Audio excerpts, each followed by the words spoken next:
If you like sports, then the best way to make them even better and more exciting is using the PrizePicks app, where it always feels good to be right. PrizePicks makes daily fantasy simple. Just pick more or less on your favorite players and build lineups with a few taps.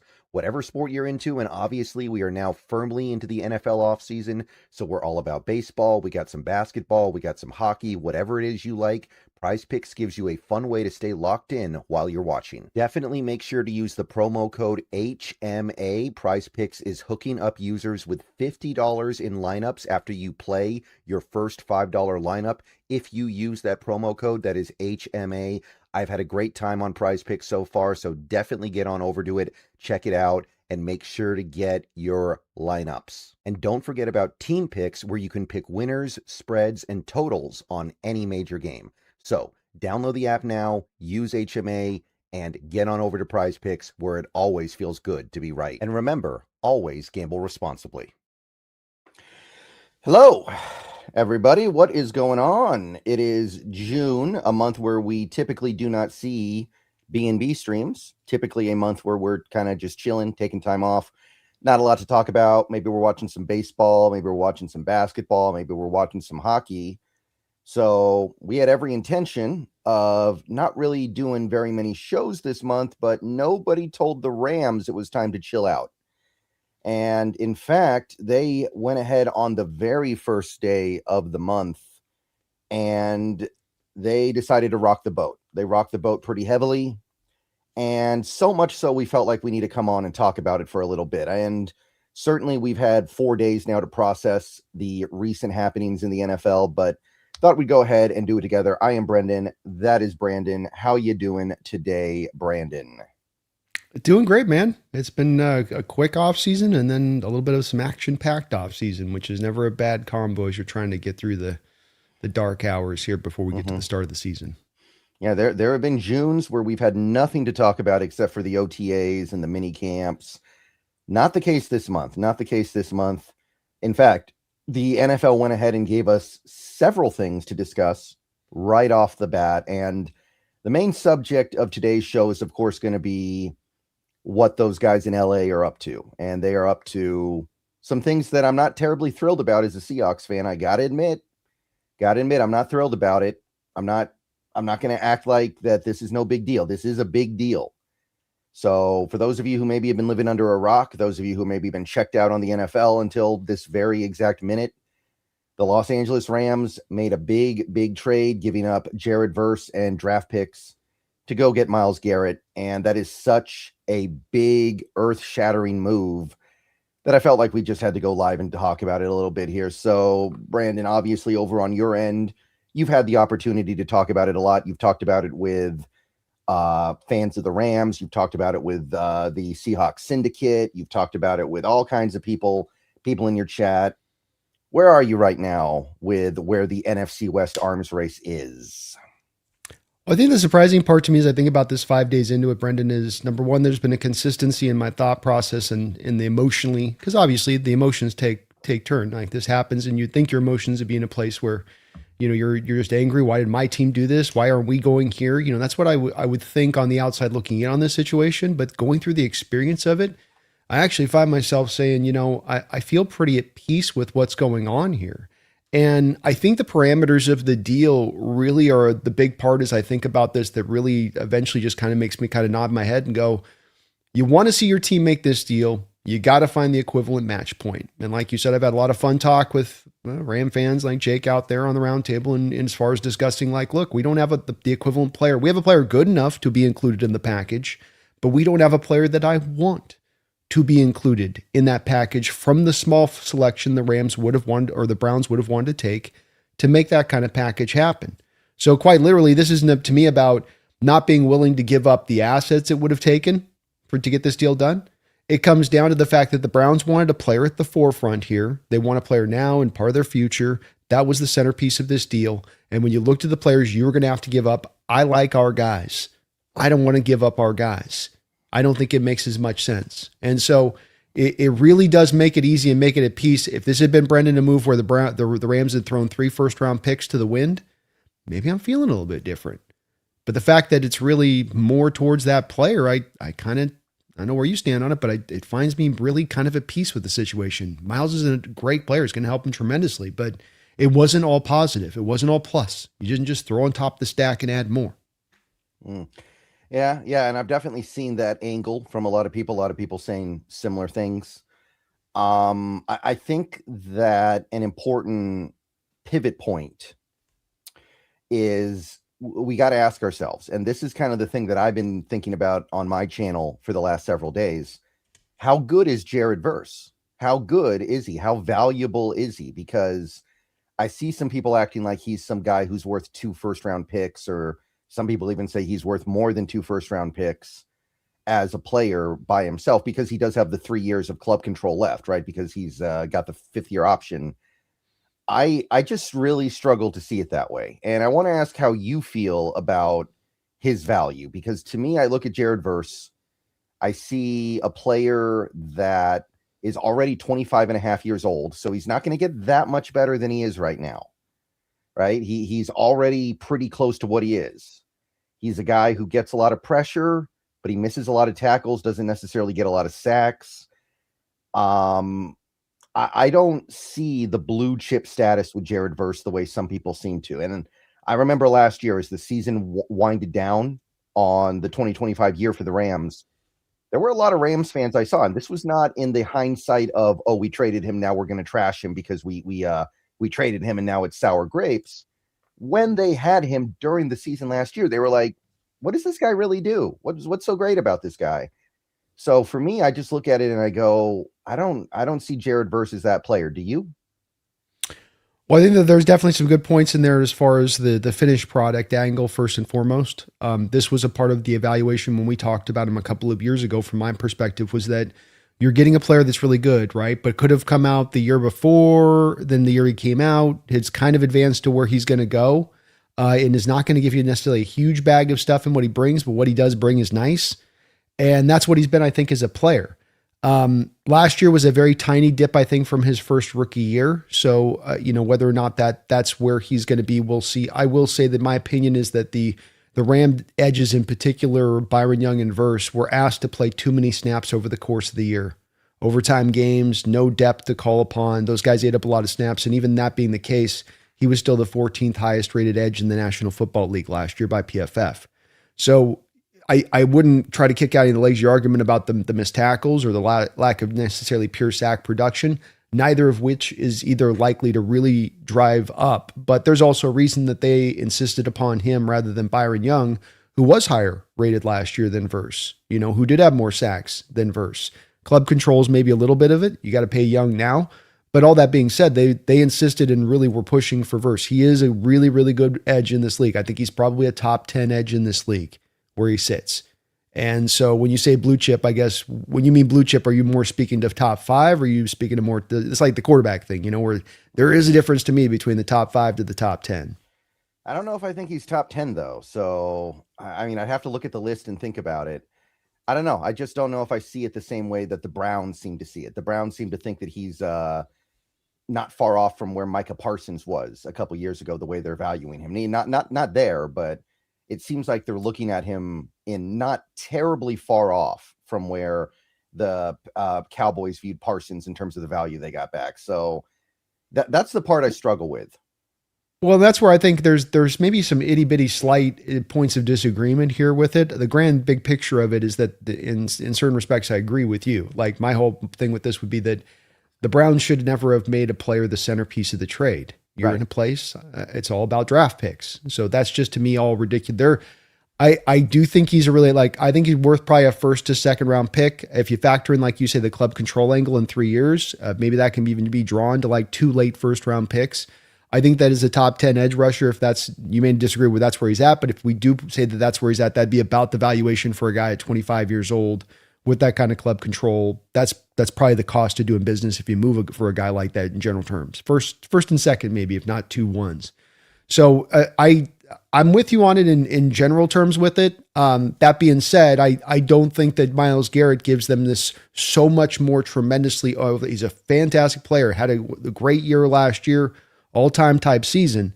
But I'm not sure that there's this thing where you're taking it from like 82 to 99 type thing, or you're taking it from like 86 to 99 on like a player rating thing from that edge point now. I think that you did go a little bit back for the forward you gathered. It wasn't all just pure addition. Yeah. I don't know. I don't know. And, I've seen a lot of arguments both ways. I'd have to look at a list to see if I think he's a top 10 edge in this league. And the other thing to me is just, he's not going to get that much better. And I saw somebody say this a few days ago, and it's still true. Byron Murphy is younger right now than Jared Verse was when he played his first NFL snap. Like that age thing matters. That tells you that there's a very good chance that Jared Verse caps out at being a guy who gets 8 to 10 sacks a year. And I would not be surprised if he went to Cleveland and became very anonymous very quickly, because unlike the Rams, who are able to cook up a lot of situations where you get to just rush the passer because you're playing from ahead, the Browns don't play from ahead that much. So I would not be buying any rookie cards of Jared Verse right now, is what I'm trying to say. I'm a little bit worried about what's going to happen in Cleveland when he's got to play the run all the time, because they're always behind. I think that his star could even fall a little bit further. I think that's a fair point. You're definitely not going to be on your best display in an environment like that, to your point. So you'll see a depression there with it. And it's where, again, I wouldn't have made him the centerpiece if I'm the Browns, but yeah, I do think, I guess where I'm more trying to twist this and turn this is that while it does make the Rams a very tough opponent, I don't think this significantly raises the bar on their defense to some ultimate plane of existence now, going from this to that. I hope so, man. I hope that you're onto something here. But I mean, last time I saw Jared Verse, our backup left tackle was basically taking him out of the game when he was on one knee. So I'm a little bit, yeah. Well, I mean, again, though, too, it's like that's kind of a simplified outlook of saying it that way, right? Because you also committed heavily into that game to chipping and providing double teams his way. So, like, if he's not a threat, why do you have to put so much attention in his direction? And we've done a considerable amount of that when we played them through the last 2 years with Verse. So, I mean, it gets hard to rush the passer when a team's going to commit like that. You get running a lot of 12 personnel. You got the easy chipper on in there. And then you've got the backup tackle in there. So you, especially in that particular game, say, okay, we're going to give a lot of chip help to this situation on this. And that's where, we'll see if it has that kind of impact. I'm not saying he's not going to make them improved, but it hasn't done anything for the depth. And the same issues that I just raised to you about Jared Verse having the snaps by the end of the year, go back and look at those snap count, Brendan. Carolina game, our game into overtime. Look at how many they're putting on their edges versus our edges. And now you have a 31-year-old Garrett that's now going to have to eat those snaps up. And guess what? The depth still isn't there. And it isn't to say that he isn't going to be good. Another thing with Garrett is he tends to be a pretty streaky pass rusher. So you get a 6-game run where there's all these sacks, and then he'll go quiet for some games. He's a really dominant player. And he's had the best defensive season, statistically speaking, in the NFL, and he might just take off. He's on a bad team going to a great team. It might just take off. But I think with the amount that you run the football, with the amount that you can afford by your 12 personnel and 21 personnel to then have those chip type blockers in there to help, I think there are ways to, be able to mitigate this and not have it be some, potential death knell. Again, and I think our disagreement may come down to where you think there's a bigger gulf, where there's like a massive gulf between from Verse to Garrett. And I don't think that there's a massive gulf. I think there was a difference of 4 pressures between them last year. Yeah. Verse had in a down year. Yeah. Yeah. I mean, he gets pressures. Yeah. Yeah. I mean, he gets pressures. And maybe he doesn't seal the deal with it, but defensive coaches do put value in that stuff. So whether we don't want to kind of try to, it's sacks or it's about pressure shouldn't matter. Sacks, coaches find a lot of juice in that in this day and age, as much as ever before. Disruption and all that's worth its weight in gold. So it's, he's not, I don't think there's that big of, I think I'm not saying, again, to your point on Micah, he ain't Micah necessarily, but at the same point in time, Brendan, he plays the run significantly better than Micah. He sets the edge way better than Micah. Yeah. Everybody does. Everybody does. Well, that's where we come down. It's a big basis in the value, right? Where it's like, we don't just look at what they do as a rush in the passer. You got to look at them as the complete player angle of it, and there you go. Yeah. I'm just worried about what is Myles Garrett going to do on a team where he gets to play with the lead all the time, because he got 23 sacks playing on a terrible team, which I think people don't understand how insane that is. That is otherworldly stuff. Put him on a team that plays with the lead every now and then. How many would he have had? 30? I'm terrified. I'm terrified of that. But that's valid. Yeah. And like you said, I don't know what the Browns are doing trying to get a player. Like, get your picks, get out of here. Like, I don't get that at all. Jared Verse might be like 37 by the time the Browns are good again. Let's be real here. That Watson money's not coming off for a minute. Like they got, I know Watson. This is the last year of the deal, but the void money cascades for a while because they kept pushing the money back. Like you're on it. Yeah. And JOK's career is over. What's his name? You know who I'm talking about. JOK. Yeah. I can't. Yeah, his career's over, so he's not a part of the future anymore. Denzel Ward's probably going to be out of there soon. So to me, it's just kind of like, just get your picks, man. Especially in this upcoming draft. I'm in complete alignment with you, man. I look at it and I just shake my head, saying why you would do this and why you think you're better. But this is that thing I always tell you about that I think in my theory is that teams, when they go wrong, it always begins from the same place. And that's the misidentification about where your program is truly at. Are you ascending? Or are you rebuilding? You and I, without a doubt, a heartbeat, wouldn't take us a second of thought, would say rebuilding. Cleveland thinks they're ascending. And when you're ascending, well, I add a verse type player. That'll help my ascension that much faster after all. But no, you should be in the rebuild mode. And your point to the void year money, it's Deshaun Watson. It's also this Myles Garrett dead money. Because now this dead money hits. You got void years out the wazoo with him. And then you know that they're going to have to pay Verse next year, partly because you gave up Myles Garrett to get him. So now you're impelled to have to pay him and pay him over the top to do so. And so you have all the void year money. Now you're paying Jared Verse $30+ million a year. I don't understand conceptually why this makes any sense for Cleveland, and they're not as close as they think they are. No. Although apparently they think they have 2 starting caliber quarterbacks. I don't know if you heard that one, but that was great. Yeah, I know. It's constant circus out there, and they cannot seem to understand how to shift in the right direction. And it just always, you can look at these things where you go like, Garrett should have been moved last year. He gave you a letter. He said, I want out. Instead, you were like, it's like, just, they can't help themselves but to be, I can't use that word. They can't help themselves but to be not smart about the situation at every single turn, every single year. And it's wild to watch because you think just like the broken clock, eventually you'd follow your way into sometimes getting it right. Yeah. And, I mean, shots fired at Dylan Gabriel though, right? He said 2, not 3. Well, that was cold-blooded, man. Just taking a man's jersey, not even throwing a 20 his way.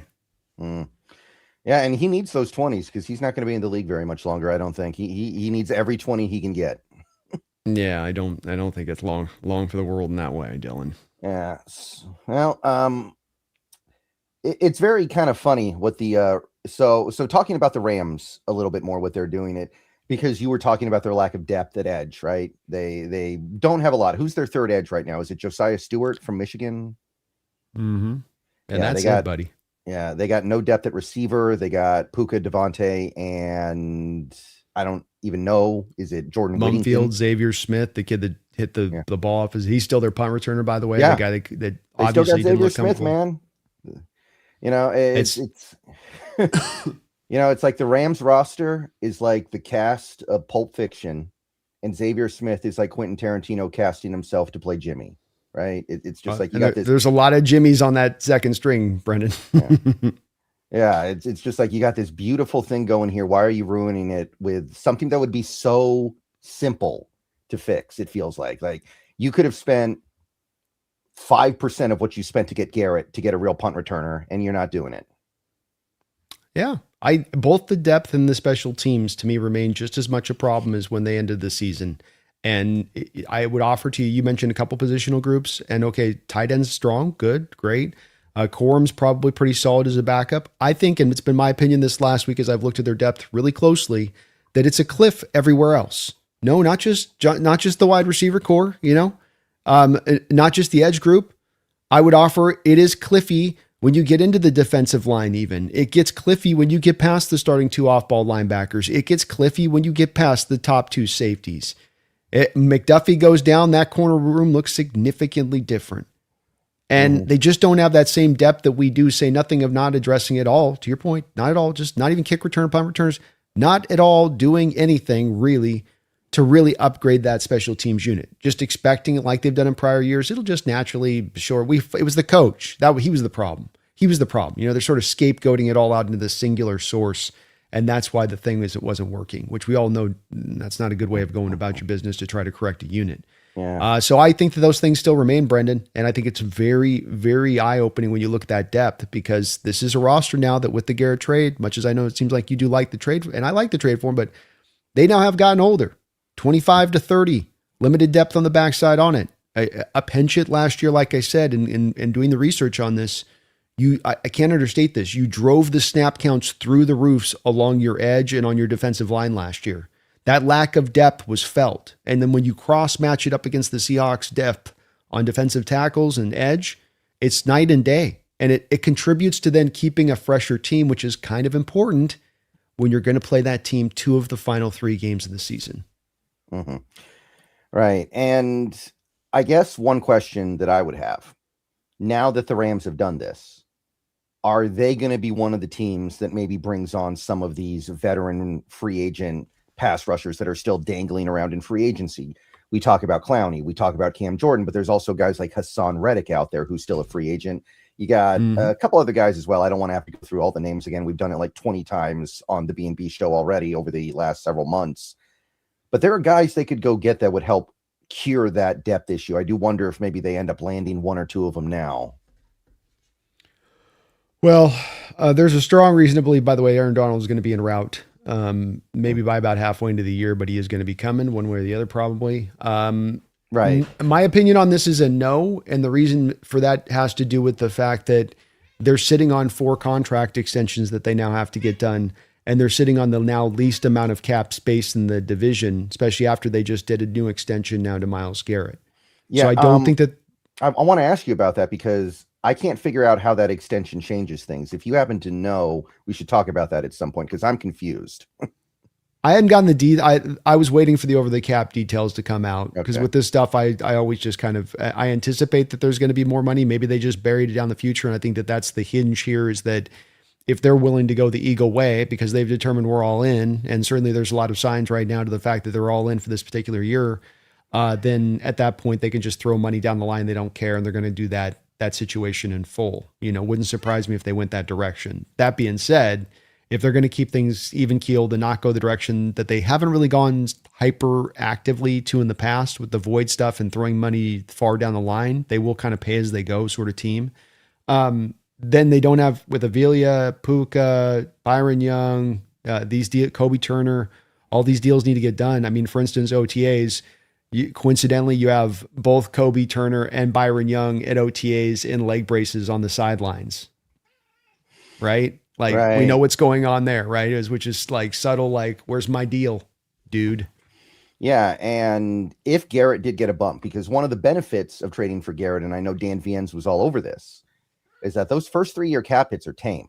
Like if you looked at the money that the trading team would inherit with Garrett, it was like 8 million first year, 17 million second year, 21 million third year. That was part of the reason why trading for him was so good. But if you have to redo the contract and those big cap hits kick in, that does change things a little bit. And it makes a little bit more sense to me why they didn't have to give up more than they did. And if that is what happened, if they do have to give Garrett some big cap hit commitment in 2026, they're probably going to have to get rid of at least a couple of those young players you just listed. I don't think there's any universe where they're able to pay Garrett and then turn around and pay Avila and Puka and Turner and Young. Like somebody's going to get sacrificed here.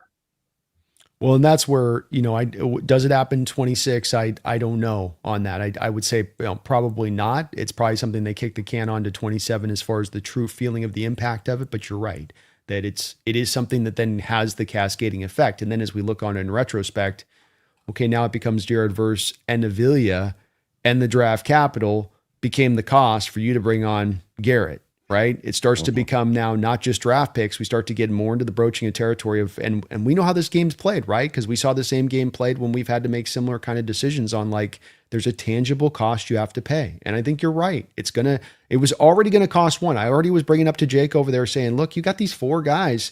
And Brendan, these are monstrous contracts. They are not just little deals. They're not just, oh, we'll just bury him on the back of his first year pick status. This is the cheapest of the bunch will be Avila at $15 million per year. That's the cheapest. And then it goes something like probably 22 to 23, 27, and then 40. And that's with $18 million of cap space right now. Where even if you're throwing money down the line, there's still going to be bonus on all 4 of those deals. The math doesn't math for me, to your point on this, on being able to get it done. And I think it does eventually mean that they probably got to move somebody. But it does also mean, even if you're trying to bring on a Cameron Jordan on a 1-year, $6 million deal, do they have that? I mean, unless they're just going to throw it into the void year, into eternity. I don't know that they do. Yeah, or he agrees to play for basically free because he wants that ring that he never got in New Orleans, which, it's the same thing that could happen in Seattle. Like if you're Cam Jordan, you're like, hey, let me go play for the defending champs. Try to get that ring that's been eluding me my whole career. Clowney's got no ring either. These guys might play for very, very cheap. So that is something. To your point, Fowler just signed that kind of contract, right? To your point. Yeah, $2.5 million. What he could have gotten more of that somewhere else. Yeah. But it does occur to me that, like you said, this Rams team is kind of trying to win a Super Bowl, breaking all the conventional rules of how to build a team. Right? Oh, we're just going to ignore special teams. We're going to ignore depth, and we're going to be so good at the top, it's not going to matter. It's almost like they're trying to prove that you can win a Super Bowl while not really doing things the right way. And they may. They are very good at the top. I have to admit that, right? They've got the reigning MVP, the reigning defensive player of the year. They've traded for Trent McDuffie, who is better than what they had last year, even if you're not super hot to trot on him. And I'm not necessarily super hot to trot on him. So it might work. It might work, but it does occur to me that they are leaving a little bit to chance here. They've got some Jimmies. They got some Jimmies on that team. I always hated the thing that I bristled at times during the Legion of Boom era, where John and Pete would come out and talk about, well, it's about keeping a consistent winner for years to come. And I didn't like that at the point because it did end up, I think, leading into the consistent winner being like the 9-7 thing, the 10-6-ish thing. But this is different, where I think what we're setting the stage to build is to build a perennial contender, not just a good, not just we're in the playoff thick of it. No, you have a chance to make this a couple year run as truly a title runner of this thing, and as a front runner at that. And I think that opportunity sits right in your hands while your competition's kind of like a couple of them are trying to kind of basically blow themselves out in the moment to try to maximize what is a closing Super Bowl window. I think you let them punch themselves out, in so many words here, Brendan. Right. So it's intimidating, but there are some things on that team that can still be taken advantage of. And look, we don't know what that team's going to look like. By the time we play the Rams, it's going to be late December, right? Who knows what's going to be going on with Stafford? Who knows what's going to be going on with Devontae? Right? People are kind of forgetting about the Devontae thing. He barely made it through last season, and he was kind of useless unless you were inside the 5-yard line, right? Like he was basically Jimmy Graham from 2017 almost, where he was just kind of your goal line guy. And another year, 34 years old. He ain't spring chicken city here when it comes to all the games he's played. And I think that's where it's, to your point on the little bit of lack of productivity last year. Some of it is I think he was hoping they were going to play him more in the slot, and they put him out at the X 24/7 because they didn't have it back to again, because you didn't have the depth, because you didn't have an X. So you had to throw him into a place that he probably knows he can't, play as well as he used to be able to play in that position. And so I just think you're right. You got Puka there, plays as violently as he does on the field. And it's fun to watch. He's a fantastic player, but it's got you an inch away at all times from having a pretty major injury and getting knocked out. And he has a history of being injured. That with him back to his UW days. So I think that we still have a great market opportunity this upcoming year, and that we got an opportunity to kind of sit and we're going to talk here in a second about, what our pivot is. But, I think that they're very strong. Like you said, it could work. There's many ways of getting this done, right? You can win this way, you can win that way. And if it works for the Rams, I'd laud him and say, hey, you guys went for it. You had the balls to do it. You've made it work before. Like the Jalen Ramsey trade, Stafford trade, first round pick trades rarely work. You have 2 that worked on your recent track record. So you've also got a lot of other first round picks in there that maybe haven't had it with all those picks you've swung at too. So it isn't just all pure sunshine and roses on this one, but I'm not scared, man. I don't find myself freaking out. I don't find myself pulling my hair on this one. It's a good move. It might end up proving to be enough, but boy, they're throwing the thing on the roulette wheel here a little bit too, in a way that I don't know that I would necessarily like to do. Mm-hmm. Yeah. Again, it just comes back to where Jared Verse ends up. If he ends up being some, I'm not even going to say Will Anderson level player, but if he ends up being some Danielle Hunter level player, then that's one thing. But I'm not super high on him, so we'll just have to see where that ends up going. But there is a world where 3-4 years from now, the Rams are really upset they don't have him because he's killing it wherever he is. Part of it too, with the ranking of the 10th for me with him, Brendan, is we're just not in an era of great edges right now. It's a downturn time if you look through the league. And I kind of look at it as partly that of like, that's where my measurement comes into play here. Is it's like, it is partly is I do think he's a solid player, probably a little bit more than you do on this, but so it just comes down, there's just not a stack of guys all over the place. Right. All right. We do have some donos here. We got Jordan. Thank you for the $4.99. I'm excited to see how Mills develops this season. Heard good things in OTA. Yeah. Supposedly he long armed Bradford 2 days ago and got Bradford injured, I guess. And they had to stop the period on it at that point to get things back in alignment. But yeah, he's certainly looks the part. You look that guy in the field. I remember standing next to down there, Brendan, when they did the scrimmage. And I mean, he just looks like he's got the Wreck-It Ralph arms. Just, I mean, he is in a lot of big guys around him. He looks the part. But sounds like he's roaring and feeling great. And boy, he's one of those guys like that Horton Arroyo. You know, these guys that didn't give you a lot last year, but you know, have got some upside to them. And if they can give you something, look out. Mm-hmm. Yeah, and this is probably the end of the line for Jaron Reed. So if Mills can like step up and be a significant player this year, that takes a lot of stress off of having to replace Jaron Reed. You've kind of got the replacement just moving up behind him. I know they don't play the same position. I know they don't play exactly the same, but even there, it's like some people think that Riley Mills can play nose. I don't know if that's going to be the case or not, but some people seem to think it. So that would make things a lot easier. Well, they lined him. I was reticent to believe him coming out that that'd be something you could do with him, but I will say that that is a way that they utilized him last year at times when he was on the field in those rare moments he was out there. He ate up some pure nose tackle snaps. So if that, I mean, they're already doing that in a year where he's still coming back from a knee injury. It does lead you to believe that they're probably going to do it full tilt when he's feeling great. Mm-hmm. So yeah, I'm excited by the Mills thing. That could end up making things go down a lot easier because there's also some talk now. I saw this from Dan Viennes. He thinks that Leonard Williams gets extended some point this offseason. So if he's hot to trot on playing for another couple more seasons and you've got Murphy and then Mills, you are pretty good to go for a couple years on that defensive line. 100%. And it's obviously a guy like Mills is what we're going to need now going in the future as the team starts to get into the place where it matures and guys start to get heavily paid. Is we now need to find, and this was the thing I think you'd agree that John had a struggle in finding the first go around here on his championship run. And that is locating guys like Mills in the draft that are maybe outside of the first round, or maybe even just in the back end of the first round, maybe just drafting better in the back end of the first round. But now finding guys that you can bring on the roster on rookie deals who are able to perform, that don't walk in, like John said before, and wide-eyed and overwhelmed by these greats that they're playing with, but instead are able to come in and truly try to compete, which I think that that's one of the lessons they tried to learn off this last draft and bringing guys that are hyper competitive and have a little bit of that already natural swag to them, like a Bud Clark, for instance, because they're feeling like we got to anticipate this now this time in the way that we didn't last time.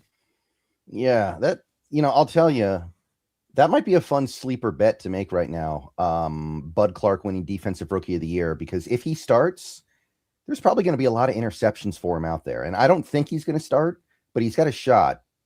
And you could probably get a real good setup there.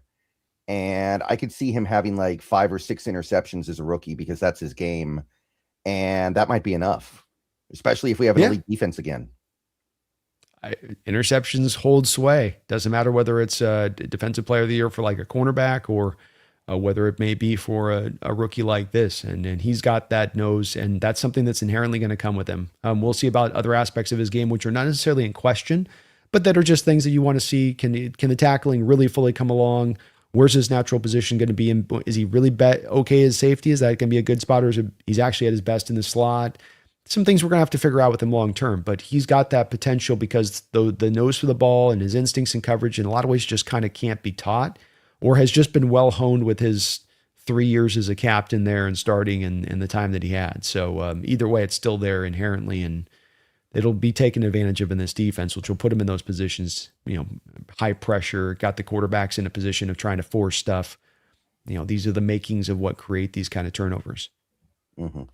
Kyle, thank you for the $9.99. Jake, all of 2025 Rams have the best secondary. Jake on the Roundtable Tuesday verse doesn't have the secondary Murphy has. Did y'all see that Garrett got a new deal? Does that impact Young, Turner, Fisk, or Puka deal? All right. So the first part, I think Jake learned a tough lesson last year about how not good his secondary really was. Like, I know that's what he was thinking going into the season, but as you watch that secondary week after week after week, you're like, yeah, no, he misread that. He misread that situation pretty badly. And I think he acknowledges that now. Yeah, I think that would definitely be Jake's aspect on this, would be to say that, like, well, after seeing him for the year, I learned my outlook of him was not correct. Excuse me. I believe that last year before the season, he said, I think it was Akello was a top 10 corner, and Akello was getting healthy scratches by the end of the year. So, sometimes you're just wrong. Sometimes you're like, I think I got the read on this guy. And then like, no, he's actually not good at football. So it happens. It happens to the best of us, with it. I think it's still, and that's where, him bringing the secondary thing, I didn't really think needed to be in the debate anyway, because it was really just back to trying to get him to understand that Byron Murphy is as important as he is and as good as he is. And then I think Byron Murphy, as I've been saying on this, is a symptom of the Seahawks in general, to the national audience, to the teams within our own division, to the team fans within our own division that are outside of Seattle. They just don't get us, man. And I think it's kind of funny a little bit because we're champions, and that usually there's an autopsy that's undertaken when this kind of thing occurs that forces teams to really start to pick apart what you do and why you do it well, and then how they can replicate it. But instead, there's a lot of this excuseville that they want to operate on. Byron Murphy is having a special start to his career. And the fact that he is getting done what he's getting done production-wise, I posted this the other day, Brendan, in the roundtable.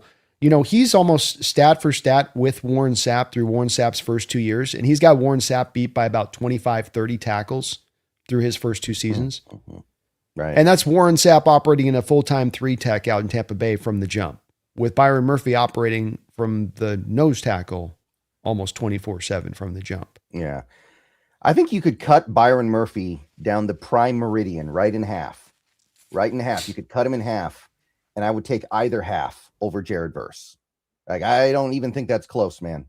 I think you could take Byron Murphy, chop him in half. I will take that one-legged Byron Murphy out there on the football field against Jared Verse all day. Yeah, to me, it's just a no-go argument. And it was one where Jake didn't want to hear it, but it's like, and I tried to tell him, it's like if NFL general managers in this league had the choice to pick between one or the other, the majority are by far going for Murphy, and a pretty major amount of by far at that, because this kind of impact just doesn't come from these guys. You mentioned his age at 23 years old, which shouldn't be undertaken as well, because he's not done. And say nothing of when he finally does get to go to 3-tech. Folks, like, you don't understand what you're going to see when he finally gets to go there 24/7, because you can't double 3-techs. Why didn't we double team Aaron Donald through all those years? Is it because we didn't want to? No, it's because it's hard by the alignment of the 3-tech. They're to the weak side of the formation, and they're far off to the outside of shoulder of the guard, and you can't get your center over there. When I got the guy shaded between the center and the guard, when I've got the guy shaded to the inside shoulder of the guard, well, now I can draw those doubles. But you pull, especially when it's strong side of the formation, I've got that tight end out on the edge who can help block to the edge. But when I don't have that and I've got the guy to the weak side, like, it's one-on-one, baby. This is why left guards are so much more valuable than right guards. You got to hold up. You're on an island. And he is going to kick the ever-loving crap out of those guards on a consistent basis. The only reason you haven't, you got Leonard Williams. He's kicking the crap out of guards right now on a consistent basis, so you just don't need to do it. The thing is, Leonard can't do what Byron does. Byron can do everything that Leonard can do, and then more with the nose tackle position. You don't have a replacement in there, and I'm kind of just, I know I'm doing a little bit of a streaming consciousness here, Brendan, but it just doesn't. The thing I don't think they understand most is we can live in nickel. No teams can live in nickel in the NFL. Every team last year that I watched started to transition heavily into base 3-4 looks. 3 down linemen, 4 linebackers. Team after team after team, whenever they saw 12 personnel, 13 personnel, or 21 personnel. That's the match. We are the one team in the league that I watched that could sit in nickel, that could sit in that wide defensive line alignment and not have to change our ways in the least. And yet still, Brendan, not merely hold on for dear life, not merely be good, but be the most dominant run defending team in the National Football League. Those are phenomenal 2 factors to throw against each other. Phenomenal. Mm-hmm. Even the Rams would give up verse for Garrett verse for Murphy in a heartbeat. And you know how I know this? Because they traded him just now. If verse was that good, I don't think they'd trade him. You know how else we know? Who's 5 years older. You know how else we know? How? We got literally McVay on camera during the draft, humping his general manager in the hopes that he will trade up for Murphy ahead of Seattle. Right. We literally have him on mic'd up on camera, Yeah, it's like if Verse was that good as Garrett is, I don't think the Rams would have given him up in that trade. I think they would have been a hard line. No, we will give you picks, but if Verse was that level at that point, you're saying Verse is Will Anderson, and Verse is not Will Anderson. Yeah, agreed. Yes, agreed. That's what they wouldn't have done it at that point if he was to that level, and he's not to that level. Will's a top 3. Top 4 edge rusher in this sport. That's that line delineation to me of the top. It's just like quarterbacks, where when we're talking about top 5 to top 10, and there's some guys that are maybe on the edges of each a little bit to busting through, there's still kind of a big difference. It's a stair step there as far as a pecking order from one to the next. Mm-hmm. Daniel, thank you for the $1.99. You think late round draft success continues with Rams? Always feels kind of random is the thing, right? It feels like it happens for a little bit and there's not a lot of rhyme or reason to it. There's a lot of like luck there. Yeah, I agree with you fully on this. I think that the tough part is it's just, I don't know that they've done something uniquely that made them that much better. I think that they happen to have some hits in there for a couple year period. Partly because that's where the concentration for them had to be because they didn't have first round picks. So they're just sitting there staring at these other picks because that's where all of their scouting concentration is. And that's maybe going to make them a little bit better, but I don't think it's going to make them supremely better. And there's a reason these guys at the end of the day end up going usually into day 3 where they're trying to find those gems. It's very hard to be living there. And, I don't know, man, I maybe they can, because they're going to not have those picks going forward, but like last year, Chris Paul, they released a 5th rounder. Ty Hamilton didn't do anything for him. Jarquez Hunter could not really see the field. Josiah Stewart was, I guess, solid, but that's a 3rd rounder more than it's like a day 3. Kenyatta Mumfield in the 7th round. It doesn't look like anything from that one. And you go back to 2024, Brendan, and sorry. Yeah. It's just one of those things where like look how good Schneider was at it in the early 2010s, and then look at how bad he was at it for a while, and now he's pretty good at it again. It just seems like it comes and goes, and I don't think there's an innate skill of being able to find good players late in the draft all the time. It just happens sometimes. Yeah, I think so too. And again, I'm going back 24, Brennan Jackson, Washington State kid, 5th round, Tyler Davis, Joshua Carty kicker that's no longer on the team, Jordan Whittingham, can't really see the field, Bo Limmer, backup guard, backup center, KV Leviston, I'm not sure if he's on the team anymore, might be a backup left tackle, but you're not getting production the last 2 drafts from that place. And that's more back to Daniel again, the bit of the randomness and having a year or 2 run where you actually find a couple of guys great. But hard to sustain. And maybe every team kind of comes around to that. I mean, even we have kind of like last year's draft might turn out to be that with like a Riley Mills and Horton and Oots, we might kind of get the benefit. So it's, I don't know. That's one of those narratives I'm not as sure of. I'm like, the Rams have gotten the benefit of that one. I don't know if they fully earned it. Yeah. That's like, there was this thing with the Rams fans who hated the Ty Simpson pick. And there were a lot of them who eventually just kind of went, in less need I trust. And I'm like, Yeah. I mean, he's good, but there's been misses too. It's not like he hits on everything and you just got to take him on blind faith. The way there was a period of time back in the early 2010s where I think we were kind of obligated to trust everything John Schneider did for a bit, but then he started failing and we stopped doing that. And now I think we're kind of back at the point where we just kind of trust him implicitly. But I don't know if Les Snead's there right now. Maybe a couple years ago you could have said that. Right now it's kind of tough. Even you want to go back like 5 years, they used a second round pick on Tutu Atwell. That didn't work out very well. They used some other semi-high picks on players that ended up not doing anything, like the Cardi thing. I know that wasn't a high pick, but you drafted a kicker, you expect him to be good. So Yeah. I don't know. I think it's valid to say you trust, but I think it's as well when you make the most surprising pick of the first round by every analyst's outlook of things. Like every analyst goes, boy, that's the most left field pick in this draft, especially. I think that it's okay as well to be like, well, there's some trust, but that's a questionable pick that could really come back to bite you on the butt. And that depth thing that we talked about earlier in the show, a big part of the reason that you have that in place is because you didn't do more with that first round pick. Could you have traded back in the first round, gotten some more picks, reinforced some of that depth for this season, had an extra receiver in there if you just couldn't move back, be it a Cooper or Mekhi Lemon? Does that make you scarier than with a gun of Garrett in there? Especially if you just go get a functional backup. How about the fact that your backup now is Ty Simpson if you got to go to him instead of Jimmy Garoppolo?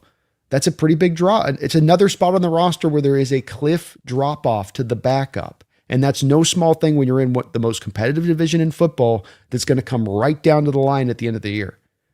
To me, it is a factor. It's not hoping on injury or whatever, just that this is gravity. This is us talking about the Niners last year saying week 1 is going to look a lot different than week 17.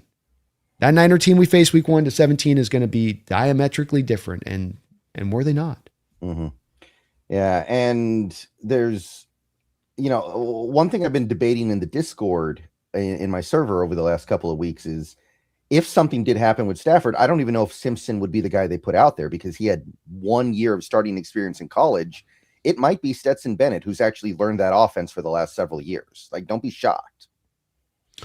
No, but it's also with Stetson Bennett, a guy that is going to be very limited in what he can do from the position. Even if he's learned the offense, this is still try hard, limited tools type of player that you're going to be able to get after. And he's just the type of mighty might type of quarterback that Mike McDonald has been able to really get after over the past couple of years. So, I think that drop off first, thinking about it versus like Garoppolo last year, if he had to come out there and play for 3 or 4 games while Stafford was down, that's a big difference. He is not getting anything close to what Garoppolo, and I'm not even a big Garoppolo guy, but this is a massive drop off and not typically the direction teams that are on a championship run would do. They would get more of a functional quarterback on that backing to know that they're in safe territory, like they've done with Garoppolo the past couple of years. Yeah. And I mean, this goes back to what I was saying. They're trying to win a Super Bowl while breaking all the rules of how you typically build a Super Bowl team. And they may do it. They are so good at the top, they may get away with it, but it is a little unconventional. And it feels like almost like they're trying to prove a point. It does. It feels like you're trying to sort of like, look, I can dangle on the edge of this cliff and I can keep my balance. It's like, well, do you have to dangle on the cliff's edge to go get the chance? Not necessarily, but we're just going to do it to show we can do it. Great. You guys, good luck with that. I don't want my franchise doing that.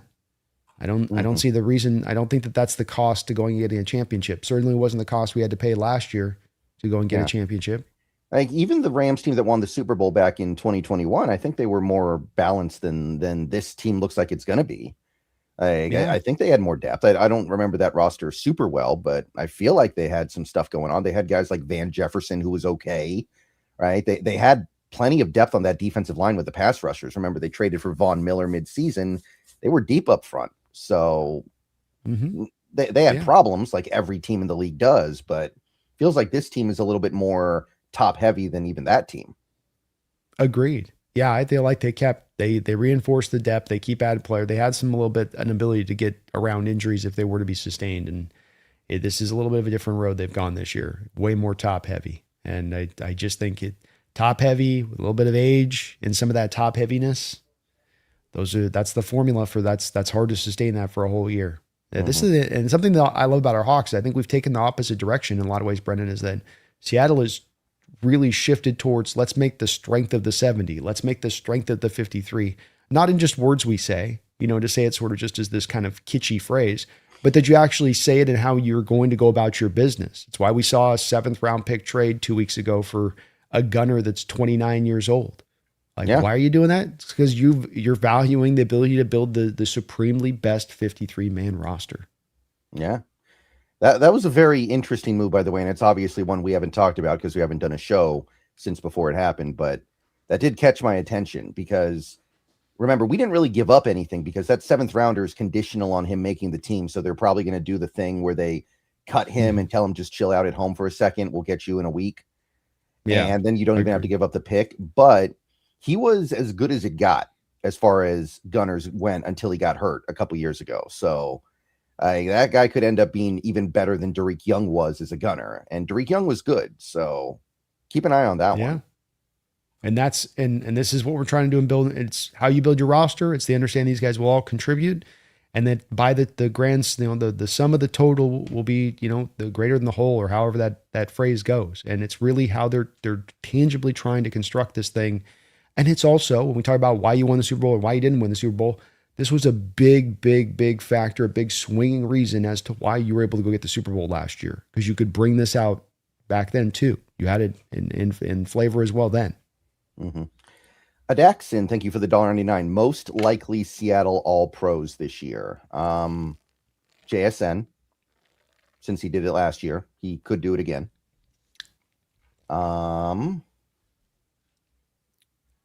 Is it Murphy or Williams? Like, Williams has the name recognition. Murphy's actually probably at this point more valuable. I feel like it's one of those two, but I don't know which one. I think with Murphy, it's just, it's so young, second year of his career.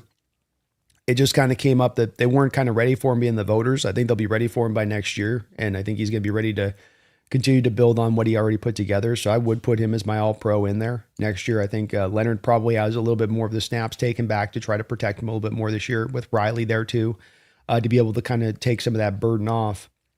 But I would definitely put Murphy. I think you're right about JSN. I certainly would throw Devin Witherspoon in there. Mm-hmm. He's gotten, not only is he getting the Pro Bowl nods, but he's getting the all-pro nods now. And I would also throw in there, I'll throw in there two other guys. One is going to be Ernest Jones, who got the All-Pro nod last year. His coverage is really underrated, which is part of what helped him get it last year. And let's remember, with him, not only did he have the 5 interceptions, he had a couple of nears as well. He had the second Rams game where he had the pick. Remember, they overturned it. Yeah, he had a couple of other. He had the pick in the playoffs too against the Niners. There you go. So he's going to get that. And then I got one. I'm going to sneaky one. Julian Love. Julian Love came back last year after the injury, and in between the injury points, top 4 rated safety by Pro Football Focus last year. He gets you interceptions as well back there, on top of just playing really solid play. Another guy that I think could come out and get you a 5-6 interception year, and then and cement his status as that kind of player too. Yeah, I think that's probably about even it. Worry. Even Warry's gonna have a hard time overtaking Hamilton because Hamilton's reputation out there. Yeah, but if he can do that, then. I think it also kind of plays to it's a disadvantage to play a bunch of different positions. Like, is he a safety? Is he a nickel corner? Is he a linebacker? Like, it's a little bit harder when you're playing all over the place. They need to make like a utility player all-pro position or something. They need to your point, I think they got him as a safety in PFF. So he's like the 18th highest rated safety last year by PFF. It's like, what? Yeah, he barely plays safety. How often does he actually line up as a safety? Almost never. Yeah, but to your point, they don't know what to do with him. Like, we don't know. He's everywhere. He's all of them. Yeah. And Michael Dixon, I guess, would also be probably on the list too. He could make it. That's a good one. Yep. That's a good one. Maybe J. Mai can give us he's actually due for a Dr. Jekyll. I mean, that was supposed to be Hyde last year. Yeah. He was so good last year. He was so good last year and he didn't get it though. He was so good last year and he didn't get it. I don't know. They got these kickers now that can make like 85-yard kicks now, and Myers can't do that. I don't think Myers can compete with that. It's true. The dude in Jacksonville is going to make some 90-yard field goal, and it doesn't matter what he does the rest of the year. He's going to get the All-Pro nod. That's true. Kick it from like the 20-yard line, their own territory, with some wind. Mm-hmm. Martin Lawrence, thank you for the €5. I think it is. The Myles Garrett trade is great for the Rams, but as of today, they still have issues at linebacker, special teams, and general roster depth. We're still in the Super Bowl window, right? They do have some issues they're going to have to power through here. They do, and they there are some things that kind of loom large with that roster that they can't necessarily do a lot about. And like we talked about a little earlier, they're going to have one heck of a time re-signing their young players at this point, especially if Garrett decides to step up and say, hey, I want a new contract. I don't. And if he wants a new contract, I got to believe you're going to give it to him. I don't think there's any world where you can go, no, go away, deal with your contract as it is. Yeah. I think that Martin, it does seem, I think, a little bit like we're not giving him credit on the trade. It's a dangerous trade. It's a trade that I think that they're to have the balls to make it. You give them kudos for it, but at the same point in time, it doesn't shake us to our core. And that you mentioned that these issues we've talked about on this team still do remain, and there really isn't the means now to address those issues. You've shot your shot in so many ways, and so I think we're where things are at is kind of where things are at for them. Certainly, that's not the case for us with 12 draft picks and $30 million of cap space. We're still plenty of ammunition to still go out there and do more ourselves. I just don't think they're in the same position. And okay, we can. I like our chances for how this is going to play out, especially the way the schedule goes. Mm-hmm. Yeah. Again, they're trying their own way of getting it done, which is, I don't know. It seems like they're intentionally making it hard for themselves. Again, like, I know we had this problem for a few years there where we couldn't find a guy who could return punts, but there's got to be somebody out there they could go get that can at least catch the ball. And maybe their plan is to just let Kyron Williams fair catch everything the way they did in the NFC Championship game. But you got to find somebody that can return a punt here and there, man.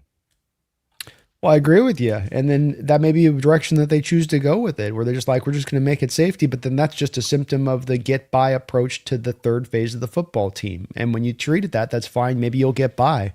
But the team that treats that third phase as an actual weapon, as an actual third rung of the team, is now a team that's going to have a decisive advantage going against that other team that just looks at it as this necessary evil. And I think that the Rams kind of do when they look at their special teams unit. Yeah. It is a little bit weird, but we'll see if it works. Maybe they'll get away with it. It's not impossible. And they pulled it off, and teams have pulled it off before, but it is hard. Mm-hmm.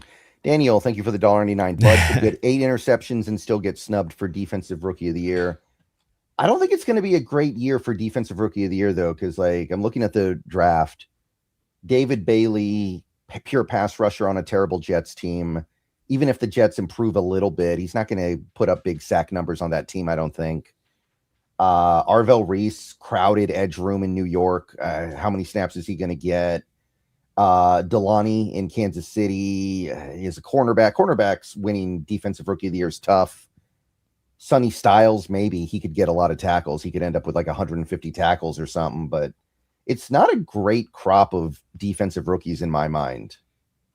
I think, but I'd put Bain as my front runner on there. But I do think you're right about there being an absolute, being a bit of a wide open year for defensive players this year for the reasons you just said.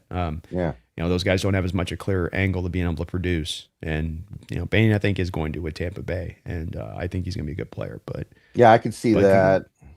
I could see that. Maybe Caleb Downs, but I think that Dallas defense is going to be bad.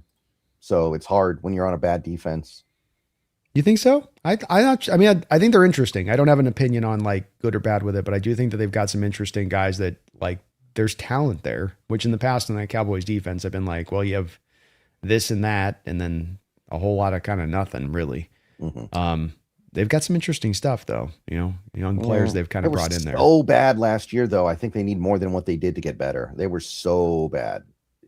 I mean, it's fair. It's fair, and there is some age on some of what they have and what they're hoping. I think they got both Gary and Clark in there now. Rashawn Gary they brought in, and so it's a little older there. And Quinn Williams, we'll see how that kind of fits in there. Ezra Rock, who got injured last year halfway into the year, but he was having a hell of a start. Yeah, for them out of Boston College. that's But true. they got young corners too that they're hoping can be, Siobhan Ravel. Yeah, they're far from certainty out there in the Cowboys defense, but talent. Daniel, thank you for the 4.99. I argued with someone who said that Verse is better than Will Anderson and said Verse can play snaps at nose tackle. What is the most insane take you've heard? Well, I'm sure he can play snaps at nose tackle. That's not really the important question here. I mean, I can play snaps at nose tackle, but it's not going to end well. Yeah, I think that the person who made the argument saw the clip of him as an off-ball linebacker being blitzed up through the A gap, and they said that's him playing nose tackle, which that's not playing nose tackle. But I'm sure that's what your buddy Daniel was probably trying to put one and one together on that one. Yeah. But Anderson is a whole nother. Anderson's going to be the next, great rising edge in this sport. We've gone through. There's always like 2 or 3 really good ones at any one time. Sometimes even 4. He's going to be that guy for a couple year period here who's going to be one of the best in the league. And he's phenomenal. Me and Brendan both loved him coming out. We would have traded up to go get him in that draft where we stood. He's awesome. Just awesome. Right. And like, I can't remember who tweeted this, but somebody tweeted this right after the trade was made.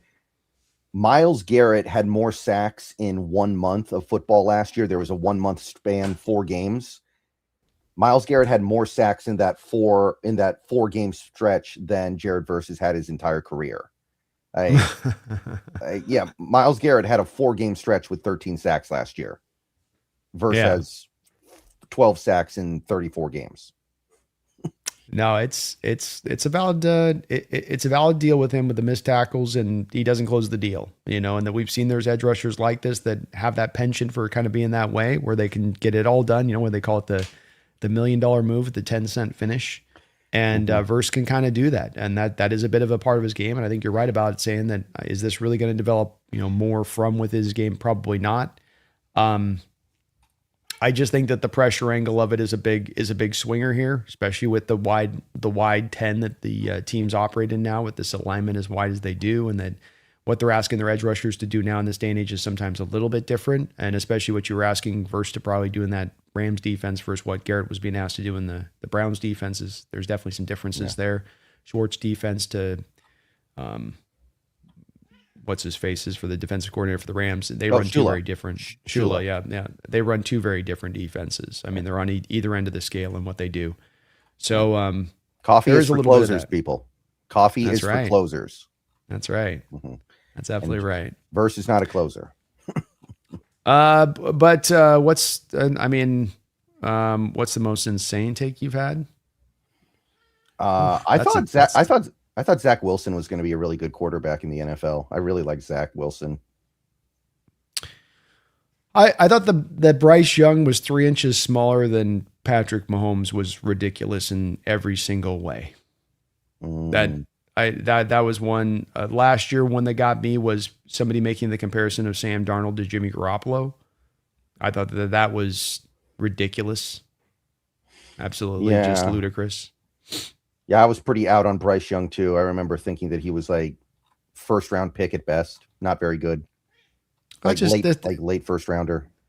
And we're gonna compare him to Mahomes. Like, what the arm strength was nowhere. Let's just take the fact the guy is the inches thing. There's nowhere near the same arm strength or arm talent. It's like, just again, it's 2 guys on just different ends of the scale on that, and how they can operate with that arm talent and what that does to separate Mahomes versus Young, who's got to like get his whole body from his toes to the top of his spine to get his throw off, to get enough velocity on the ball, right? Like, he's got to put everything into it just to generate the throw. Mahomes can flick his wrist, and throw it 60 yards down the field. It's kind of a big difference. I hated that comp. Industry Worth, thank you for the 4.99. Say something nice about Jake. That last NFC stream was so entertaining. I haven't had a chance to watch the whole thing yet, but yeah, I mean, and then you got Mike over there just sitting on his own, waiting for Jacoby Brissett to finally come home. I don't know how he does it. I know. Bless Mike on that one. He's biding his time out there, just trying to hope some point or another they're going to crack through. And look, Jake is a smart guy and a good football mind, and he knows his stuff. And like, disagreements are going to happen. Me and Brendan have had plenty of disagreements through the years, and who's right, who's wrong. We're all going to take our L's. We're all going to take our dubs, and we all try to do as much work as we can to know what we're talking about. Jake included with that. And so, sometimes it gets brought up as far as there's being some sort of combative thing with me and him or me and Jesse on there but that's kind of like what you're going to get with these shows is when you have people that, love their team and get deep into it, there's going to be disagreement. Hopefully the way we do it over there and the way I think that's pretty consistent is that it's good debate. It's not personal attacks. It's not going at each other. It's maybe hot and gets intense, but it's all talking about ball, talking about what's at hand, and that's what we're trying to kind of hope to strive for. But Jake's a good guy. He does great work, and I love working with him over there at the round table. Yeah. And I mean, at the end of the day, that's what gets people's attention, right? We're talking about, it's like wrestling, right? People don't tune in to watch wrestling because the wrestlers all get along with each other and always agree with each other, right? That's not what gets people to watch. So, and I to your point, we're not trying to artificially do this. We didn't talk about going in beforehand. It does just come out organically. Sometimes we have a lot of shows where we just get along, but it will come up. And I think that we got the two best teams, and this is an intense battle between these teams right now, and the rivalry is fierce, and that should come with intensity. That should come with feeling passionate about your position in your team. And that's a good thing. And I think hopefully it makes the content good and fun to watch on that side of it. But much love for Jake. He's a good guy. And again, love him working with all those guys over there, Mike included, who is a good soldier. Yeah. Greener, thank you for the 2. Have y'all been seeing the Brendan Sorsby news? I'm not following it super closely, but I am aware of the general things going on there. I hope he gets the help he needs because he clearly needs help. What was the help thing? I'm out. I haven't heard that. Apparently he's like the gambling addict that you read about in or that you see in a straight to Netflix movie. Apparently he was betting on like ostrich racing and freaking just the most obscure random garbage. I'm being facetious somewhat, but you get what I'm saying, right? He was not just betting on football and baseball. He was betting on obscure stuff, like complete degenerate. Well, yeah, and that's it's not good news in this day and age of betting. I'm sure the NFL didn't love to hear that, but he's in the supplemental draft, isn't he? Still, like he will be in. I think he will be, but I wish him the best of luck. This is going to be tough for him. Yeah, it'll be interesting to see if a team bites. I did watch the tape on him, and the tape is legit. He's got at least a day 2 talent skill set, but. Yeah, we'll see, I guess. When was the last time a supplemental draft pick worked out for the team? Like it feels like they usually don't go the way that the teams want them to.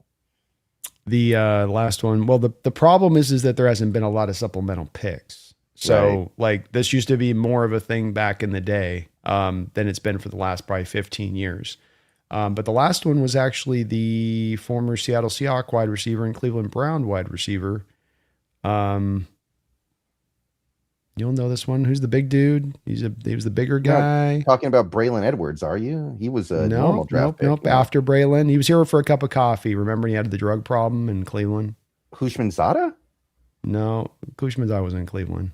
Somebody in the chat will have it. And yeah, okay. Yeah, I can't remember the name either. You'll know it when I say it. When I say the one, you'll know it. Yeah, but it feels like it usually doesn't work out. Josh Gordon, thank you. Okay, thank you. Okay, Josh Gordon. Josh Gordon was a supplemental pick. Okay. Mike Holmgren, by the way. Shout out to Mike Holmgren. Yeah. Hey, it was a worthwhile pick. Sometimes those guys are appealing, I will admit you. Like, I remember Rhett Bomar. Do you remember Rhett Bomar at all in college? I think he ended up in the supplemental draft, and I kind of liked him. He was a Oklahoma quarterback for a little bit there. Okay. Mm-hmm. Yeah, I mean, every once in a while there's an interesting guy that gets kicked into it. He just kind of happened to be this one, and with the quarterback, it's an interesting one for me because his personal problems notwithstanding, just the value of the position, the fact that you're kind of not necessarily competing with everybody for this guy. If you can do some projection on him, and if he had come back to college this year, would have developed, what would he have elevated himself into a first round kind of status? Because I'll tell you, I mean, watching the tape, Brendan, I don't think that there's, as far as physical ability, a big difference between him and a guy like Arch Manning. Mm. Like tools wise, and Arch has got some stuff that's neck up, having kind of the lineage that he has going for him. But I'll say there is some overlap there. Yeah, and so often that neck up stuff is what makes all the difference. But that stuff can be learned sometimes. Sometimes these guys grow up a little bit, and suddenly they're just as good as those top draft picks end up being. So it's not impossible. It's that Manning genetic DNA too, though. You know, just some of that stuff's just passing down just through the bloodlines. I'm telling you. Industry Worth with the 3.99 super stickers. Thank you for that. Thank you, Industry Worth. Stickers from here, but we're sure they're very good. So like appreciate the cat that. pictures. Mm-hmm. Sean McLeodart, thank you for the $1.99. Is there a cornerback at the deadline that could be sneaky? Ooh. Oh. Let's see here. Like, I guess one of our guys would probably get hurt, and then maybe we'd feel like we need to trade for a corner. Let me look at the list here. Spotrac trade candidate Christian Fulton from Kansas City. DeCommodore Lenore from the Niners, but we wouldn't be able to trade for him anyway because they wouldn't trade him to us. Marlon Humphrey. Yeah, they got Deontay Banks. They've got Riley Moss. They've got Terrion Arnold. Those are the guys they have currently listed. Yeah, I think you'd make a heavy run if the Ravens were out of it. I think you'd make a heavy run in Marlon Humphrey. Quite honestly, I don't think that there's necessarily one that stands out to me that's going to be made available. I think this is probably why they've maybe this is a bit of an explanation, Sean, for why Seattle's hammered the corner position so well this offseason with bringing Joe back and making a multitude of a couple picks in the draft towards the corner position, including reinforcing the depth at the slot so you don't have to move Witherspoon over anymore. But Denzel Ward, maybe you can pluck him around from the Browns maybe down the road. But I would say, no, there's not really a lot that stands out as far as a possibility there goes. Yeah. It's always hard to know. You never know who's going to be bad mid-season, right? Like you never know who's going to end up having that disappointing year.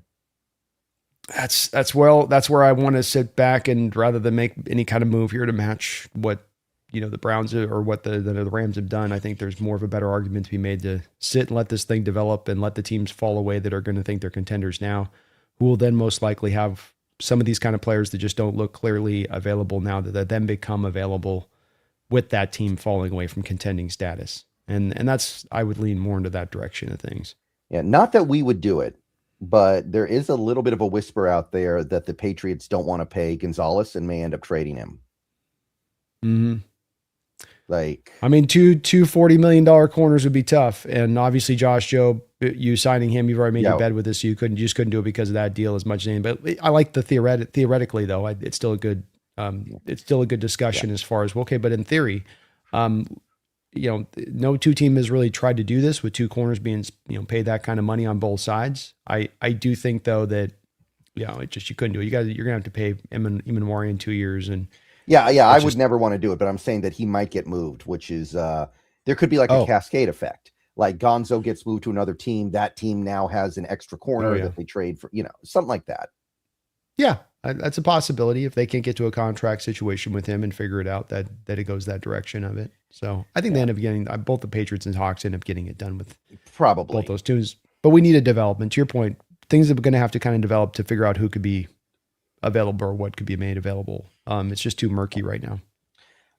Josh DeHuman, thank you for the $4.99. Speaking of cornerback, with the Hawks keeping 5 cornerbacks on the 53 and 1 to 2 on the PS, who do you think of the 9 cornerbacks on the roster makes it? Spoon, Job. I guess we're calling E-Man Warrior corner, right? Yeah, we call him a corner, technically speaking. Yeah. Julian Neal obviously will make it as your 4th. I think Fuller makes it. I think Fuller makes it as your 5th. I think you probably try to stash both Igbenogany and Nehemiah Pritchett on the practice squad if you can. Yeah, and if you can't, I don't know if you'll be able to pull it off. But then Dansby probably makes the practice squad instead of whoever you lose of those two. Yeah, Fuller's in there too, I think. So Fuller's also a guy that I think is going to make the because Fuller's got, to me, upside on both potential corner safety long term. So that gives him kind of a 2-for-1 in the practice squad standpoint of that. So I think to me, it's You're keeping Fuller. You're probably keeping like 3 corners over on the practice squad from what you got over on the Stars. And if it's Igbenogany, the Maya Pritchett, Fuller to the practice squad, and then yeah, I think that would be the way it would roll, right? 4 or 5. Yeah. I think I got the numbers on that right. I feel like somebody would sign Pritchett. They'd just want to take a little bit of our aura from the Super Bowl last year because he was on the team, even if he never played. Yeah, well, he played a little bit last year and looked like he was playing a little bit better too. So it's, corners are in high value, and that might be the guy that, that goes. So again, we Imanwari, Spoon, Job, we had Julian Neal. So the 5th one would be probably Fuller. Yeah, probably fine. That's where it's hard on this one, Josh. It's more I like the better including the practice squad because it's kind of fluid, a little more fluid on that one of who that 5th guy is on the roster. But I think something like that would be the way that they would roll it. Those 3 guys is kind of the ideal. That core of those guys is the ideal to keep essentially. And whether you can or not, I don't know. It depends on, like Brendan's talking about, how much people are trying to kind of pluck. Because remember, Josh, that's the new thing that's going to happen now is you're going to get the pluck thing. You're going to get the we like your guys, so we're going to start taking your guys because the way you guys do your programs the right way. So we'll take a look whether they really like the guy or not, or have some advanced. We've loved this guy since the draft, thinking it's like, well, Seattle liked him at one point, so let's just us kick the tires on him and see. I'll go with those guys though. It sounds like Igbenogany's come in and was really come in great shape, and he's looking raring to go, and it's going to be a highly competitive unit. I'd love to keep that though if I could. Mm-hmm. Yeah, we'll see how things break. Depends on what priorities the team has. Do they want potential or do they want guys who are ready to play now? Okay, so Industry Worth, thank you for the $1.99. I was just starting drama. Jake is great. Jake is great. Mm-hmm. No worries. I know what you're doing. We understand. I know what you're doing. I mean, we are enemies, right? We're not really supposed to like each other. We are coming at things from different sides of the river. That's right. I mean, we can have some, we can get along, but let's not get along too well. Right. Dogzilla, thank you for the $2. Jake's lipstick color might be mauve mystery. I'm guessing this is a reference to something that I haven't seen yet. That's why I don't wear chapstick, is because chapstick can quickly look like lipstick if you get the wrong kind. You just got to let those lips crack. That's how you got to do it, Brendan. Mm-hmm. Yeah. It hurts though. I can't stand it. Indeed. Mm-hmm.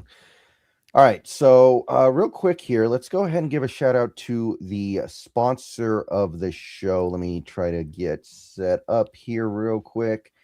Yes. So the sponsor of today's show is Prize Picks, a great way to make sports even better. They make daily fantasy really simple. Just get in there, pick more or less on your favorite players or your least favorite players, or maybe players you're a little bit more neutral on. You can build lineups with just a few taps, whatever sport you're into. And when you get in there, use the promo code HMA. That is HMA. That is the same promo code for me and Brandon. We both have the same one, so you don't have to pick this year. You just go into Prize Picks, HMA. You get $50 instantly in lineups when you play your first $5 lineup. So get in there, get it done. And they also have team picks this year. And if you take a look to the left, I've got a very simple one up on the board right here. Just the Mariners winning their game. You can get in there, do team picks. And as you can see, it's just as simple as picking who you think is going to win a game. So hopefully the Mariners get it done tonight against the absolutely reeling Detroit Tigers. And you don't even have to be on a Casinos network to do team picks. If you want to make your daily fantasy picks, you got to get on a casino network if you're in the state of Washington right now. Different states have different rules and regulations right now, but wherever you are, if you can get to a casino, you can use the full app. So get on over to Prize Picks. Remember to use the promo code HMA. I know football's not in right now, but we got baseball, we got basketball, we got hockey. Check them out. Go have fun with sports over on Prize Picks. All right. So now we've spent plenty of time talking about what the Rams have done. And the Seahawks have actually done something too this week. They did extend Derick Hall to a very reasonable contract, a very exciting contract to me, because with the way pass rushers get paid right now, I was not thinking we'd be able to get Derick Hall extended for that price. And he even admitted that he was not trying to squeeze every dollar he could out of that extension, which was pretty cool to hear. Obviously, that's not anything new, though. I understand that we're not injecting a new player into this roster. It's just a player that we've had previously who's now going to be here for a while. But did you have any particular thoughts about that Derick Hall extension?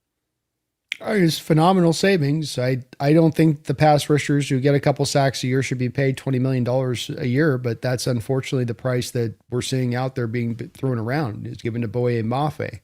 And you've brought in Derick Hall now, and you have essentially given him 55% of that contract.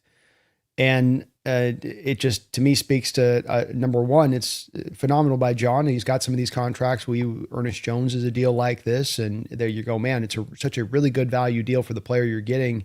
You just feel like you're getting the bang for the buck is right. And that's the case here. $11 million per year for 4 years for a guy going through the prime of his career, and who still probably has some more development. Mike McDonald talked about this on his show yesterday with 710, and that he feels like, where the pass rush is still going is still, there's more upside here. This kid's not done in his development. And so when I look at that, I get really encouraged by it from just that initial standpoint. I also find myself a little bit in awe from a Derick Hall standpoint, because I can guarantee you that his agents are not super happy with him wanting to take this deal at this time. I'm sure that he was advised to play through the contract. The cool part about it becomes, though, is that what happens if I can get 5, 6, 7 guys on the team to buy in such a fashion? What happens when I can get JSN to just stack the new deal on the old deal so that I can prolong a little bit of the cost? What happens when I get Derick Hall on a savings deal? What happens when I get Ernest Jones on a little bit of a savings deal? I'm going to get this guy and that guy and this guy. Collectively, now you start stacking up extras of tens of millions of dollars to be able to put more of a roster together. So beyond everything on the initial surface of this, it's the ability, if you can get this team to buy in this way, to being a winner, to being a contender, to understanding that if we are winning and year by year we are out there at the top, that it's going to raise everybody's profile. We're all going to get paid. You're going to get your money. There's a little bit of that draw desperately to get paid right now as an NFL player. Maximize everything, get everything in. But if we can all kind of buy in this way similarly to a degree, and Darnold included in that with the next contract he takes, the amount and what you can build up as a roster collectively could be amazing, because no teams can get their roster collectively, even just a section of the roster, to buy in such a way. Everybody breaks the bank. Everybody maxes out what they can be paid. So it's a phenomenal development. Right. And again, the Boye Mafe contract was one that a lot of people compared to this one, because at this point, I think Hall's more valuable than Mafe. I don't know if he's better at this exact moment, but he's younger. And he also had the 1 year left on his current deal, which was not even $3 million, I think, on the cap hit that you're getting to kind of use to defray the cap hits on the new deal. So the fact that you were able to get him for so much less than Mafe, and then like a day after the Derick Hall extension, you had the Nick Herbig contract, which, look, maybe Nick Herbig's a better player than Derick Hall. I don't know. I don't know a lot about Derick Herbig. It's at least arguable, but he's getting paid like twice what Derick Hall got. Like, you can't tell me he's twice as good as Derick Hall. There's no way. So you look at what these other teams are doing, and it's like, okay, we got something going here that these other teams don't have. That's a good point. And let's not overlook the fact, too, he's a pure fit to this defense with the way he plays the position. The power edge, the length, the ability to kind of crush the pocket outside in. That's exactly what you look like. Herbig isn't that type of guy. Everybody's been kind of getting caught up on the quick win guy this offseason, and let's go get an edge snatcher. But you still are looking for these big bully kind of edges, and that is also Derick as well, just in addition to everything else. But yeah, I saw the same thing. It's kind of cool that you had basically the same day those two contracts come up, and you're paying pennies on the dollar here versus the Steelers. And I just, to me, that it cannot be, it cannot be an overstated part, because it's like the first player that starts this domino can start the process. In a lot of ways, JSN did, when you look at that contract, and not needing to have, let's say, tons of bonus money put into the new deal, that you pushed it all off down the line on that, and did so really at the benefit of the team. You still get your guarantees, but now as a team, we get the totality of JSN's entire prime. And Derick Hall is now doing something similar. And I'm getting very enamored by the thought of having a multitude of these players being willing to do something similar. And if that can happen, that much bigger, better roster you can put together. Yeah, it's a pretty sweet arrangement. I don't think there's any way Derick Hall won't be worth what he got on this deal. Even if he doesn't sprout into being some top 20 edge rusher, even if he ends up just being kind of a guy who's able to hold his own out there and stay on the field, it's still worth this much money. Edge rushers get paid like crazy right now, Yeah. as we saw with Boye Mafe and Herbig. Agreed. Yeah. This is nowhere near the vicinity of what I'd like. He plays through a full year this year, and he puts up even the year he put up last year. Just that. He's making $22 million due to inflation rates per year on a 3-year deal. That's the contract. So you getting him on a 4 years at $11 million per that's kind of pretty far away from that. And that starts to become more than 50% as far as the savings when you want to build into what he could be making. That's, again, not him busting off and going 10 sacks. That's him putting up 3-4 sacks this year with a lot of pressures, good run defense, $22 million per year. That'd be the cost. Oh yeah. All day long. And it's not just, this one position. Like, look at what the Packers just gave Christian Watson for absolutely no reason. And, it makes you feel a lot better about the way your team is doing business. Yeah. A guy in Watson that it's still at this point in time in his career feels like a one-trick pony who I don't trust his hands. I don't trust his ball tracking. I don't trust his route running, who's also got an ACL tear on his background. Like that, and you just paid how much they pay him? 115, something like that, mil? It's going to be like 28 mil per for 4 years. So it's 110. Somebody's going to have to explain that one to me, man. Somebody, like, he's never even had 700 yards in a season. My opinion is a desperation, man. Fear drives the decision-making on these NFL teams. What happened to the Packers this offseason? Dontavian Wicks moves out the door. Romeo Doubs moves out the door. Okay, well, then you got, Jaden Reed, and he's kind of been in and out of the lineup the last couple of years, and it's not been necessarily great there with him, right? Is it Jaden Reed I'm thinking, right? I get him in the Kansas City. Jaden Reed, and who's their other guy? Matthew Golden, right? Matthew Golden's a guy that they're hoping can really develop in next year. They also got the kid we liked a lot out of TCU, who could be interesting for them, but we'll see. All that being said, I think because the receiving crew got pared down as much as it did, they were like, man, we've got to hold on to some of this stuff, especially for a guy in Watkins, who was, if I'm not mistaken, a former first-round pick for them. So they put the investment there in him. But he doesn't scare me. Like that Rashid Shaheed deal looking better by the day, don't it? Oh, it does. I mean, I'd rather Shaheed over that. That's and dollar for dollar, I would rather Shaheed, to be honest with you, between those two guys. Say nothing of the fact that I think he's a better player. He gives you more on the field as a player. I mean, he probably does. Yeah, I can't give Watkins a fly sweep and expect him to run like a running back. I can't put him back there as a kick or punt returner. It's you let these other teams make their mistakes, let these other teams, and you operate smartly, and you keep in these contracts, put them together in the correct fashion and stack them up like John's done. And just why we laud him so much is you look at these moves comparatively and you just shake your head because he seems to be operating in a completely different sport manner. I mean, a third of the cost of Nick Herbig, a backup edge for the Steelers, that he's up until this point. He's been a good backup edge, but that's what this is, And by the way, now what the Steelers will probably do off the back of this is probably move one of their edges. So it's like you signed him at ultimately for the cost of moving on one of the edges you have on the roster is you need dead money in a year where you're supposed to be going for it. You explain to me what the hell the Steelers are doing right now, Brennan.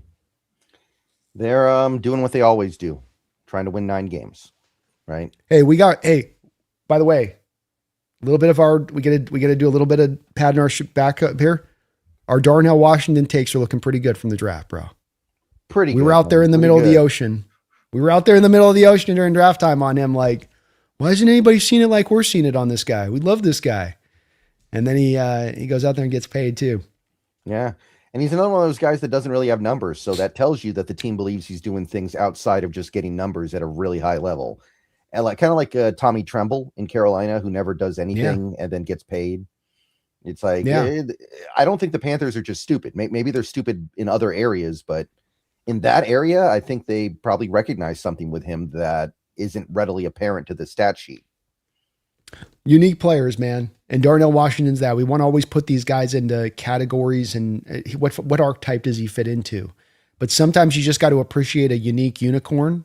And okay, maybe it's missing this, but it's got that, and it's got this in a great amount. utilize that, take advantage of that. Find kind of the value in this that other people wouldn't see because they'd look at just wanting to categorize him into the right place that you can't really categorize him. Mm-hmm. Right. So the Derick Hall thing is cool. I think that's great news. I think that's awesome. But I think the real thing that we as Seahawks fans are pondering right now after the Myles Garrett trade is, well, what do we do? Do we try to keep up with the Joneses? Do we say, okay, they made their big move, now we got to make our big move?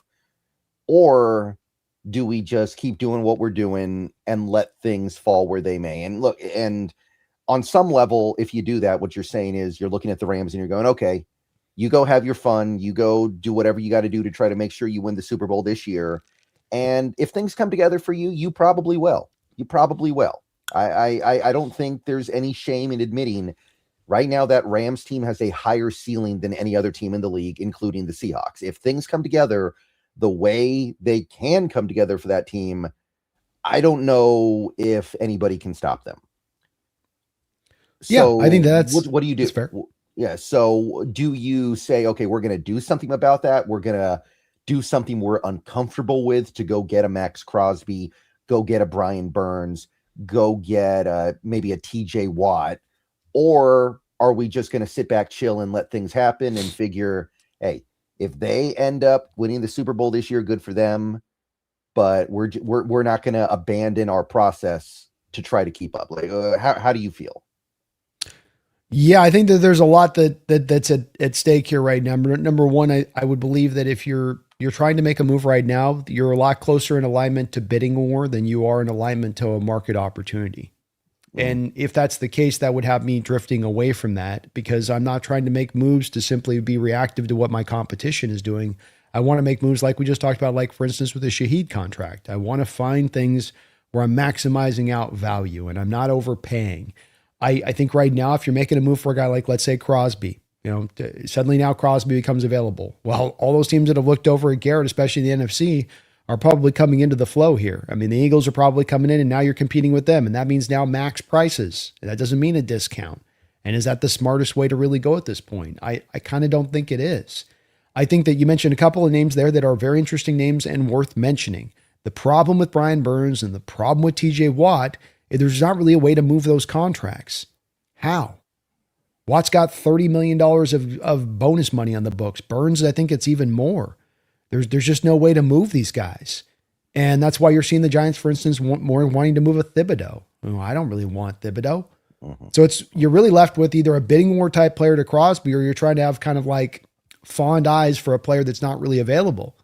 And so I come back around to going, that tells me that I got to kind of sit and wait.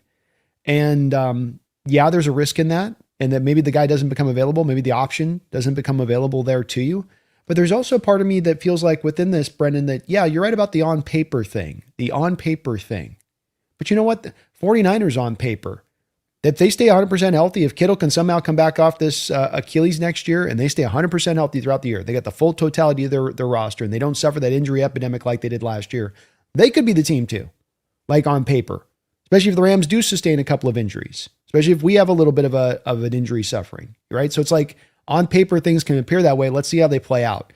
And I have trust and faith in the fact that John does great work at the deadline, that even though it's a risk and that you don't know the player that is going to be available, I can't give you here player A, B, C, D, E, and F that will be available at the deadline. Like, we're going to have to wait for those teams that are contenders to fall away to know who that player is going to be. But I have faith that that player is going to manifest. That there always is those teams that think they're the bee's knees right now in June, who suddenly go, what were we thinking? And now it's fire sale time. It always happens. And Brendan, you're kind of sitting on 12 picks right now, so you can kind of make any deal put together you want to make. I've been referencing this like the Crosby deal last year. We had a 2 first-round pick reportedly deal on the table for the Raiders for Crosby. Raiders are like, no. And maybe Carroll shot it down, maybe not. But if I can come into the Raiders at that point in time and be like, hey, here's a 2nd-round pick. Shut up. On top of the rest. Tell Carroll to shut up. He can't. We're not turning that down. It's too much. You essentially blow them away with too good of an offer at that point. If it was really a necessity to get it done, which is my final point is be, I don't know that it will be. I don't know that we won't be able to just go right through this season with the roster we have built and go back and repeat. I think that there's a proverbial scenario where we go do this and then we're able to go out and win and still be sitting on those 12 picks or 11 picks if we make some low radar move and just keep it rolling. I think that there is a thinking that you have to do this, and I understand it. I get it, but I also, at the same point in time, I really trust in how good this team is going to be next year. And Brendan, as much as the Rams fans want to tell you that this fluke luck thing exists and the national media wants to tell you it, they're making these moves because they're recognizing the fact that this wasn't simply neck and neck.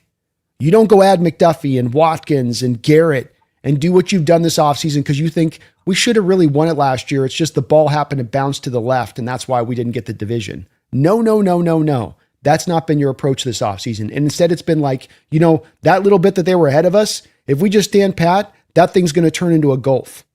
We better start catching up some space on this and fast. And I think that we're still very closely aligned. Right. One thing with the Rams last year that has kind of slipped under the radar here, I feel like they were not a very good team in the second half of the year. Like after they lost that game to the Panthers in Carolina, they went to Carolina, lost a game. After that game, they really did not play that well the rest of the way. Like the two games they played really good in were actually the two games against the Seahawks that they lost both games. Like they lost to Atlanta. Atlanta was not good last year. They had that kind of embarrassing playoff win against the Panthers. They did not play well in that game. The Bears game came down to overtime. Like that was not some juggernaut. By the time you had that NFC title game, yeah, that game was a good game, but it was not like unstoppable force versus a movable object by that point. That Rams team looked very vulnerable that entire second half of the year in a way that Seattle did not. Seattle did not lose any games. Seattle had bad moments. Seattle was very lucky to beat, that Colts team, for example. That was kind of a rough one, but that Rams team was consistently kind of off balance that entire second half of the year. And I don't think they were on our level, even though that game was close. Yeah, I completely agree. I think that that's where things are trended a certain way as the year went along. By the third matchup, we were starting to separate from them. If not for the Woolen stupid ass penalty, we're up by 18 in that game with the ball and putting it away. And that thing's not even close to being close. So it's like you were kind of separating with each matchup further and further away from what, as it went through the season as well, as far as this trend goes, and to your point about how they just played in general. So I think from the Rams standpoint, they didn't agree with this. And so I think it is one where, yeah, Garrett helps you tremendously and McDuffie helps you tremendously, but that there is absolutely still a team in Seattle here that is a juggernaut and is still going to continue to add parts and pieces to this. So you're not done. That even if you just made one move, you still have 11 picks after this. But I don't think it's a guarantee that we're going to have to make a move. I think there's a little bit of a feeling in Seahawks fandom right now that we got to do something at some point now. There's got to be, I don't necessarily know that's going to be the case. We can afford to let this play out and see how it kind of settles out. The game is at 2 games against the Rams are at the end of the year, Niner game at the end of the year. Let's let it just kind of see what kind of shakes out first and then take a measure of the land and then operate from that. Right. I think that's probably a fair thing. And you bring up the 12 draft picks that we have right now as well. I kind of feel like we have too many picks because you look at this roster, you look at the free agents we're likely going to lose next year, you look at the guys we're probably going to bring back. I do think that we end up needing to spend some of these picks on something, be it trading up or trading for a player. Because right now, as it stands, I look at our draft and I'm like, we're going to end up drafting a lot of players in day 3 that have very little chance of making the team because this roster is a little too strong. So you have that luxury of being able to make a trade with those picks without feeling like you're really missing out on that much. And remember, it's a good draft. You're not going to have to give up primo picks to get another Rashid Shaheed type. Last year, you gave up the 4th and the 5th for Shaheed. In this draft, you'd probably only have to give up like the 5th for an equivalent. Yeah, it's where you get the best of both worlds. You can maybe make a trade deadline deal and still be sitting on a lot of picks and a lot of ammunition, even on a deadline deal. You love that about this situation. I'll say nothing further. We don't know at some point or other if there's maybe a couple players on the roster that they may move to teams around the training camp. If somebody looks at ours and likes a little bit of what we have to add even more on. I'm looking to your point on this to 2 potentialities is that you either next year look to package those picks before the draft as we're at the beginning of free agency, let's say, to go target players and bring in talent that way, or that this becomes the draft that uniquely go do your Julio Jones trade. Mm-hmm. Take those picks, package them together, maybe a future pick that doesn't have to be necessarily even a first rounder, and throw those together and go up and try to target one of these blue chip players in what is a draft that should have a little bit more length to its blue chip, even into maybe pick 8, 9, 10. You're legitimately maybe looking at a blue chip player this year available there. And if that's the case, go do that. I like that as an option this year, either direction, and it's really just about having flexibility here to not feel like you're fixed to a path that you have to go just this way.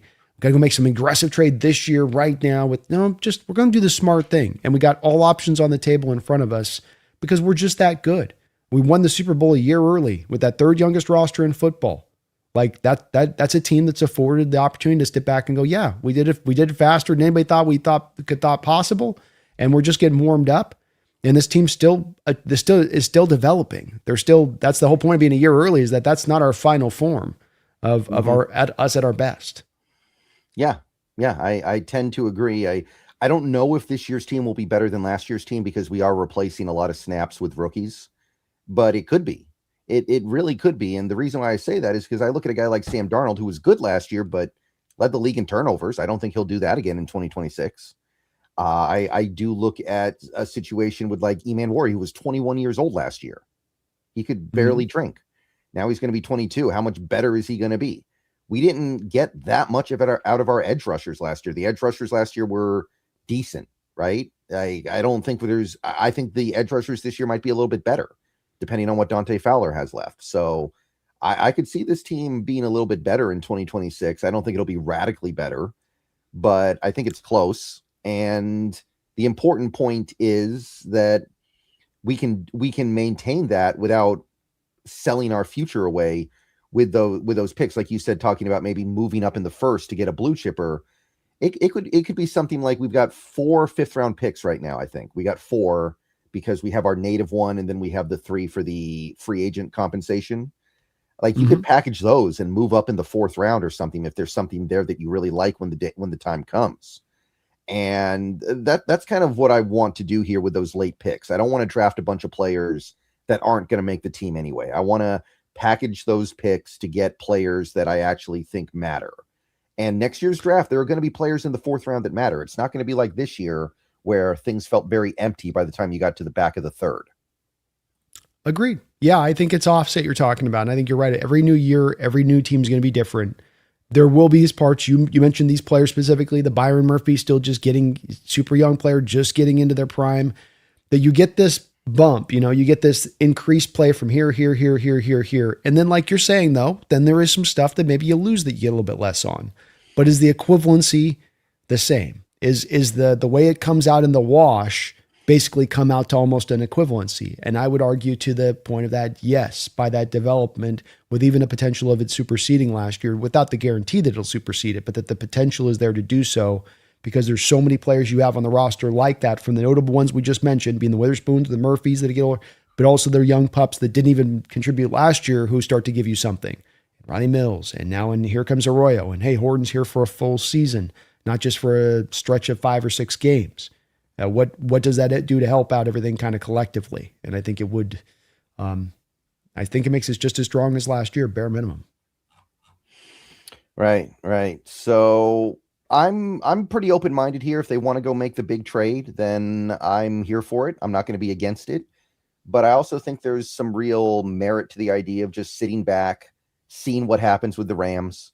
I mean, maybe we get to mid-October and things are just not coming together for them the way we expected. And then it's like, okay, we're just going to be here to catch what drops and we're good.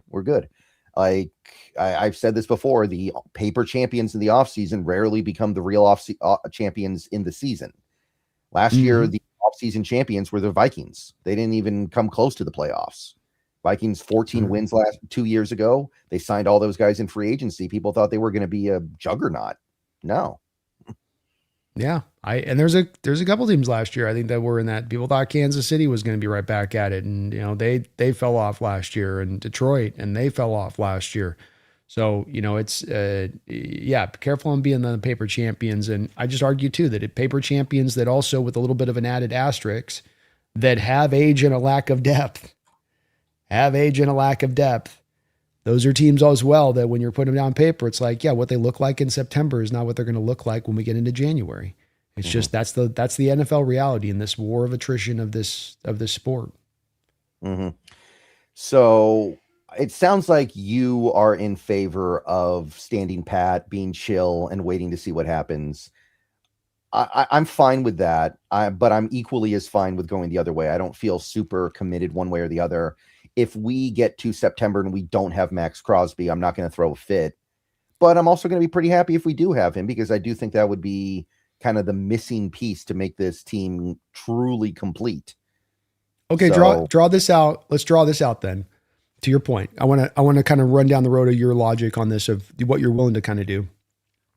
So to get the deal done right now, we come to learn that let's talk about inevitabilities and realities. John operates from a standpoint of knowing right now suddenly that he can trade for Max Crosby. To do so, he's got to trade for Max Crosby, and now he's got an Eagles team that's like, dude, we got to do this. Like, we're out, and we've got void years into 2028, and that's not going to work. So we're going to throw everything we got to throw at this. We got this extra first round pick. Blah blah blah blah blah blah. Short story long, 2 first round picks and a second round pick is now what it takes. Also, with the caveat of understanding, you might be able to make a trade at the deadline. You're not going to be able to make a trade for a Max Crosby-like player. The drop to the next guy you're going to be able to add on, useful edge, useful player at a different position, not quite that impactful. Does that draw you then as far as choosing a lane on this one to make that move at that point, if that's what it's going to take?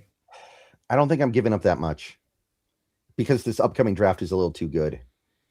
If the Eagles want to get involved and they want to push it like that, then I'm just going to let them push.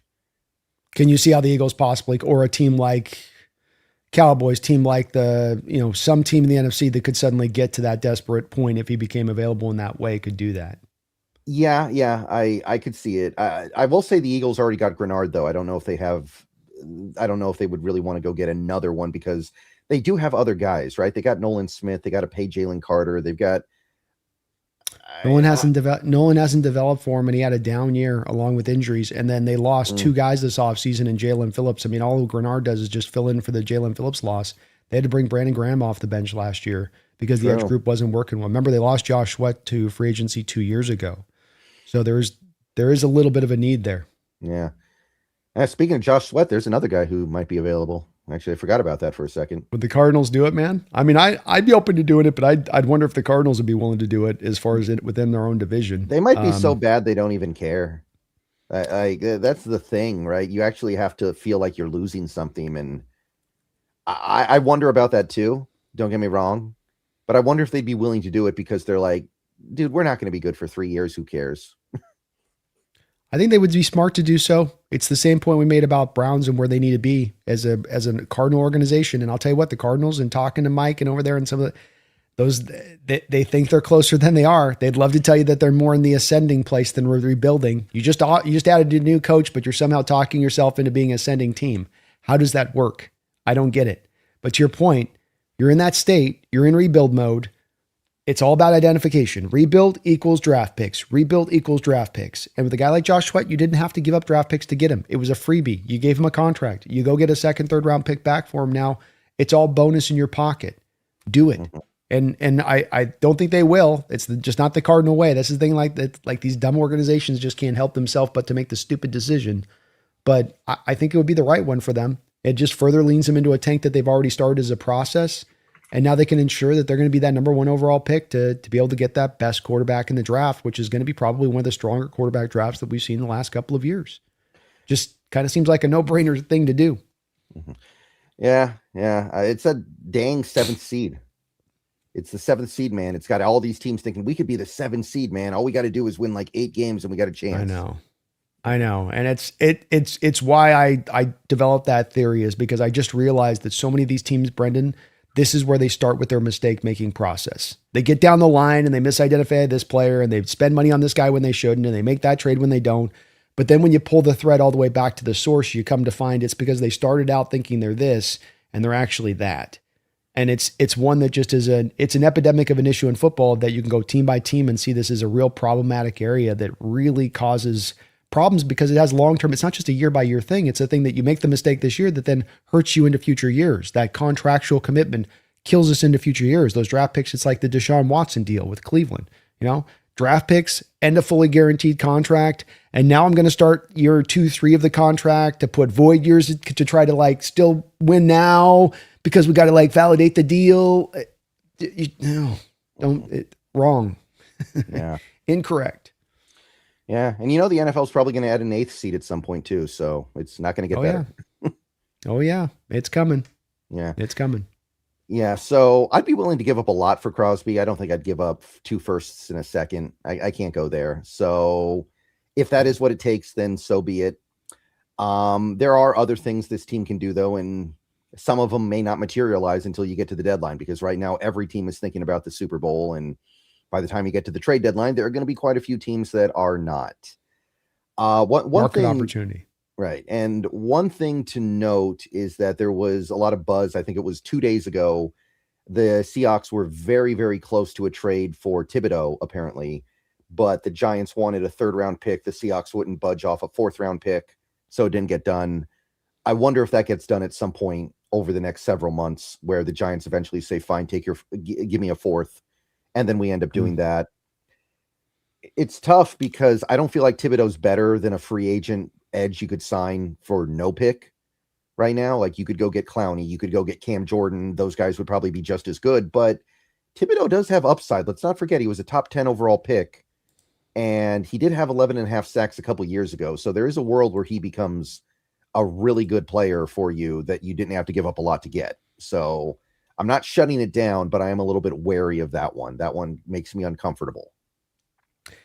Yeah, I think that the thing where maybe the trip up for the Giants' perspective, and this probably happens, is that Seattle's probably trying to get him to take a good amount of the contract. He's got almost $15 million on the deal for this year. So they're probably trying to get the Giants to take some money, and then we'll give you the 4th round pick. So that it turns into sort of a 4th round pick and $7 million of Thibodeau.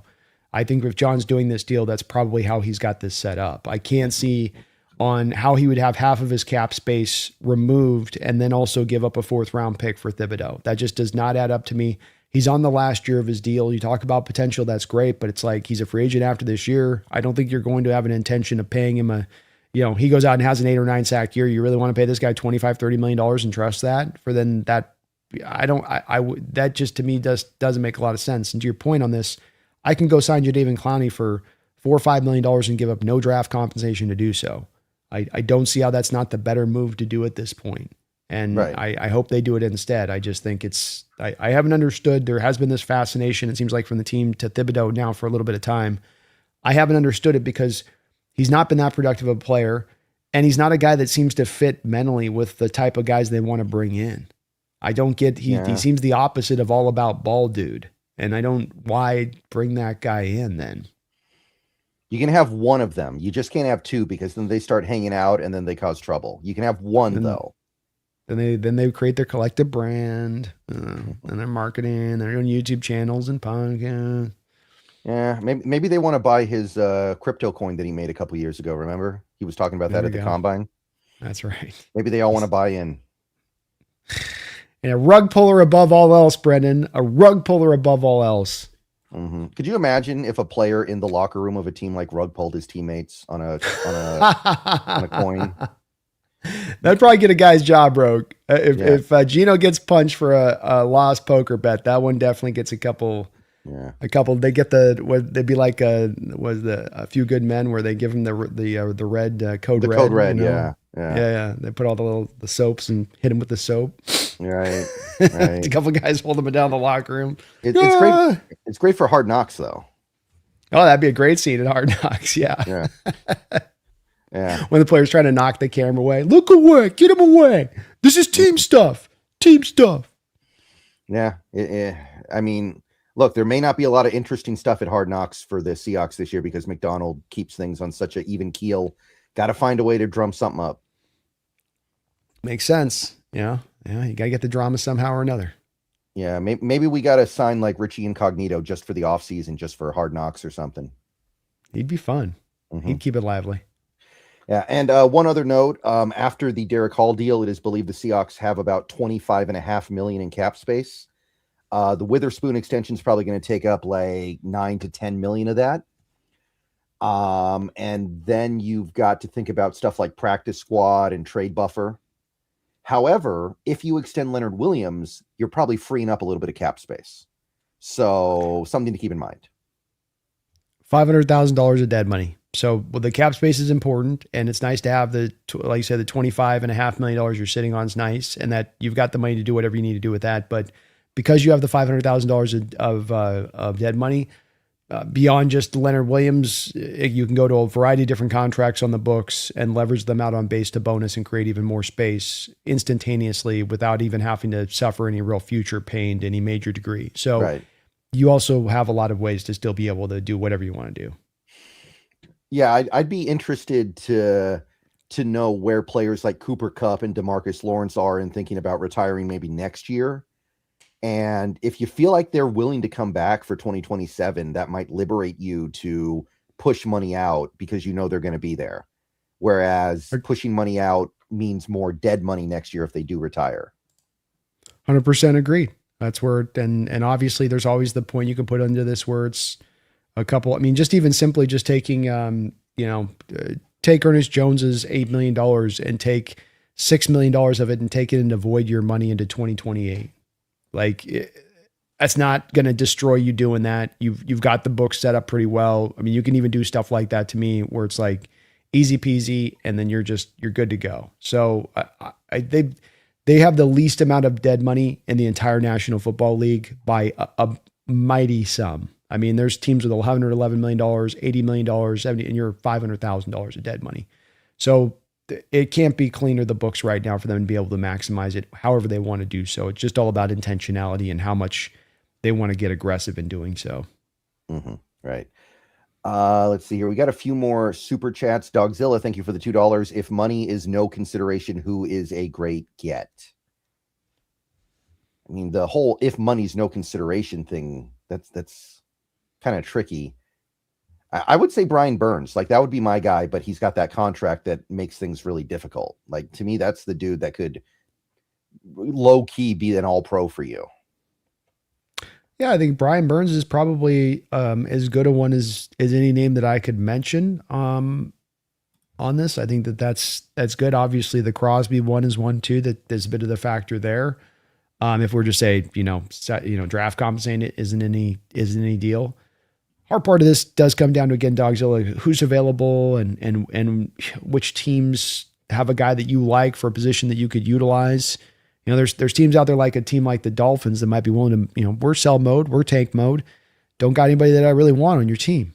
And there's kind of a lot of that where you kind of go through and you say, there's not a lot else there. I mean, Browns don't have anybody else that I'd want off that team. Raiders, who would I look to? And maybe JPJ, Crosby. I don't think they're going to move JPJ at this point. Yeah, probably not. I don't know. I've had a hard time myself. I don't know about you, Brendan, but I've had a hard time shaking the trees here when I do my research on looking at these teams and contracts and where things are at. I usually feel like I've got more of an outline of an understanding of guys that whether they're available now, I can look at them becoming targetedly available into the near future because of where the team's at, where the contract's at. But this year it just kind of feels like teams are kind of set with their guys that they got. It's that TJ Watt, Brian Byrne thing where it's just, you go, boy, it's just that contract's in such a tough movable spot. Watt would be another one for me, Dogzilla, where maybe to bring him in, and still a guy I know you'd have some injury risk with there on his side of it, but another guy that could, be very impactful, and you could get in at a really cheap rate because all of his money would go off the books, and then he wouldn't cost a thing, Brendan. Yeah, well, he's 32, right? He's 32 years old or something. Yeah, that's right. I think on the age. It's probably like a third round pick because of the age and the injury risk. Yeah. Well, you're giving a second at least. The late second is probably what's going to cost because they got to eat the bonus money, Brendan. So they got 30, but that's the problem is that they don't have the ability to eat the bonus money. So right. I just don't know how they got $5 million in cap space. They got $30 million in bonus. Now they do save the base this year from him. Okay. So, but then that still takes it to 16 million for 5, right? So they've got 16 they got to eat, but then they only got $5 million in cap space. They need so then to, how does that? Yeah. I don't know what they do. Is there anything am I looking at this right? Is it $32 million base? They got 30 million. Maybe I'm off on this. Now I'm thinking about this. There is talk about them trading Watt. There has been buzz. So there seem to be people who think it's possible. Now that I look at his contract, I might be wrong on this, Brendan. I didn't realize he's got a $32 million base. So, okay, new conversation on this one that I'm just realizing. I think I can talk you into giving a first round pickup for TJ Watt from just a second ago. You saying third rounder. First round. Wow. Let me give you a chance to sell it. Let me give you a chance to sell it. Okay. I get it. I can completely understand the reason. $32 million base, $30 million bonus. So Steelers have got to eat a gigantic sum of bonus money to pair him off. But you now get him in on just that base salary. He's been paid and you can stretch that money out now when you bring him in. So I bring him in, let's say I can get his cap down to like 15 million over the next couple of years because he's been paid and you're telling TJ, we're bringing you in for a chance to win at the end of your career. If I get him on the next 3 years at $15 million per year, would you be willing to do the first round pick at that point? It's the injury thing. He's got an injury history. It makes me a little bit. I don't know. I don't know if I can get beyond a second, man. It's a good draft too. Like maybe if it was a bad draft, that's one thing, but it's a good draft. I get it. I just like to think about what you could maybe do on this as far as if you can get TJ on the contract to a real feasible place on that and how that could impact it. You're going to have to pay a little bit more for that dead money they got to hit, but I was surprised. I didn't realize. I thought that I'd seen the base was lower than that for them, where it was like they were going to have to, but that's only at that point.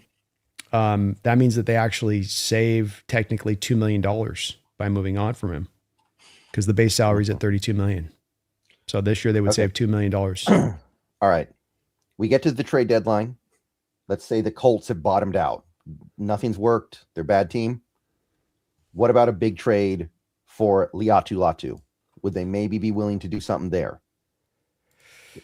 I mean, they're probably, if they're not good, they're going to want to get a first round pick somewhere. And there's not any other players in the roster that they're getting potentially a first round possible pick. It would be a bigger trade, but he's a good player. He's real good. He had 8.5 sacks last year, probably going to be a 10 sack guy this year.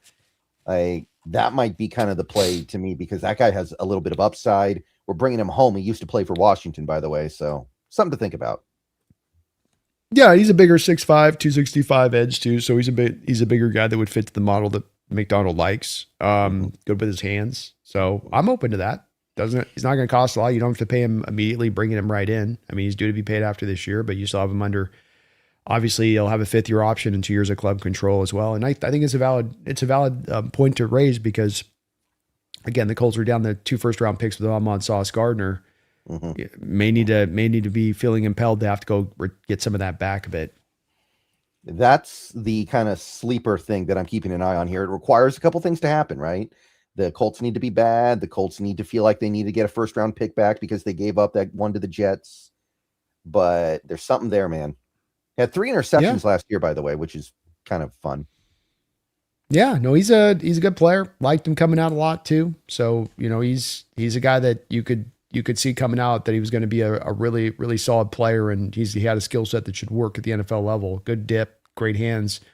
And again, nice size to him as well in addition. So he'd be a fun player. I'd fully be on board with getting him at the deadline. I think that's you're smart to look at that kind of player because it's what we're talking about. Guy's not available right now. Guy on a team that thinks that they're contending right now. That team falls away then into the first 4 or 5 weeks of the season. And now suddenly this team goes, hey, let's get into a little bit more sell mode, especially for this year's draft, because it's such a good draft. Maybe you'll have more of those teams pivoting, Brendan, versus a weak draft. There'll be more teams to pivot to say, let's get to sell mode because we want to take advantage of this really great draft. Right. Like maybe the Jets are going to be some kind of a template here where teams are like, hey, let's try to do what the Jets did. That was actually really smart what they did.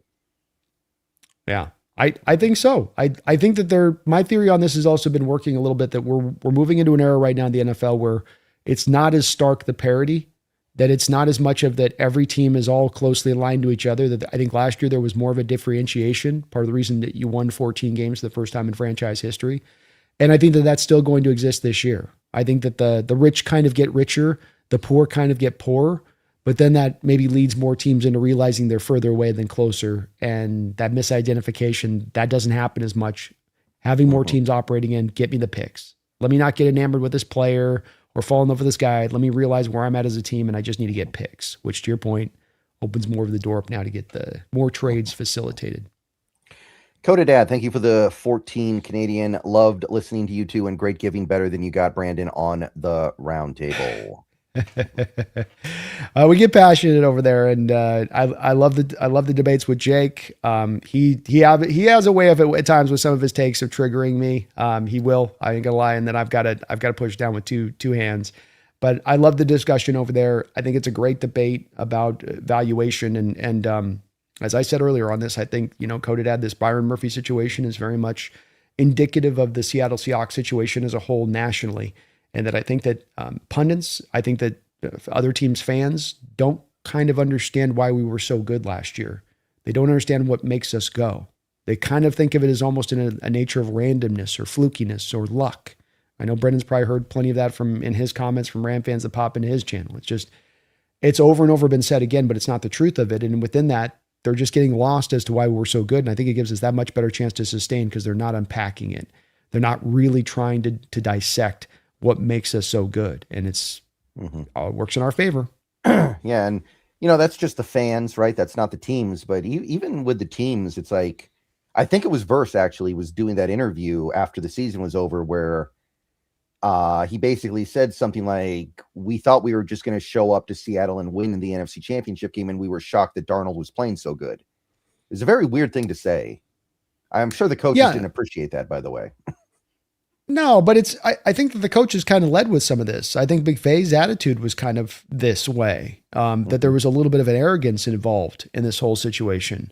And I think that like the making the excuses thing and McVay trying to push that 2-point change rule deep into this offseason and not letting it go is kind of indicative. Like that's going to flow downward and you start making excuses and you stop like trying to actually solve why you lose. And instead of it being like, this team did this and this and this, which allowed them to win, instead you're starting to look and go like, oh, all these fluky things happened. The wind blew to the left instead of the right this week. And that's not going to happen next year. So it's just, you're not really paying attention to what we did then, are you? You're kind of like, I thought that, and I know I've told you this before, and I've said this on my channel recently a bunch, which is just that like the Charbonnet 2-point conversion play is really such a great snapshot because you have fans and coaches even bitching and moaning about a play where the call was right. Like you're trying to get the rule changed for a call that was correct. And it took too long. It came from New York. The call was right. Okay. Beyond that, Charbonnet goes over there and picks the ball up, right? This is a coaching point of emphasis by Mike McDonald that Charbonnet references right after the game and interview. Coach teaches us to pick up loose balls in the practice field. It's a point of emphasis for the coach. It's not a point of emphasis for Sean McVay. Does he mention that? Do any of his players mention that? Does he say, I got to start teaching my players about picking up loose balls? No, instead you're glomming onto excuses. So you're going to, what happens when there's a loose ball next year? Has he taught and trained him any further than, no, he hasn't, because you're busy making excuses. So you didn't correct the thing that allowed us that advantage in that play for it to be successful for us. Just one little play, but so much is a microcosm of that play to me to the greater picture at whole here. Yeah, it was just, I'm paraphrasing a little bit, but I think what Verse basically said was, we thought Darnold was going to hand us the game and we were shocked when he played good.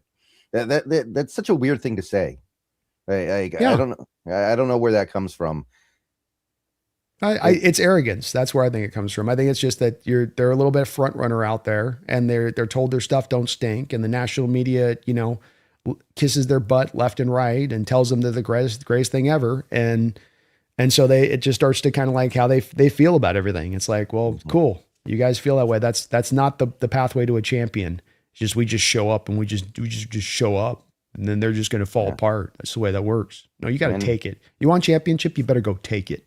It's not going to be given to you. And now Verse is in Cleveland, so there aren't going to be any championships in his future. So, no, sir. No, sir. Holy Hand Grenade, thank you for the $2. Make a move for Kayvon at the deadline.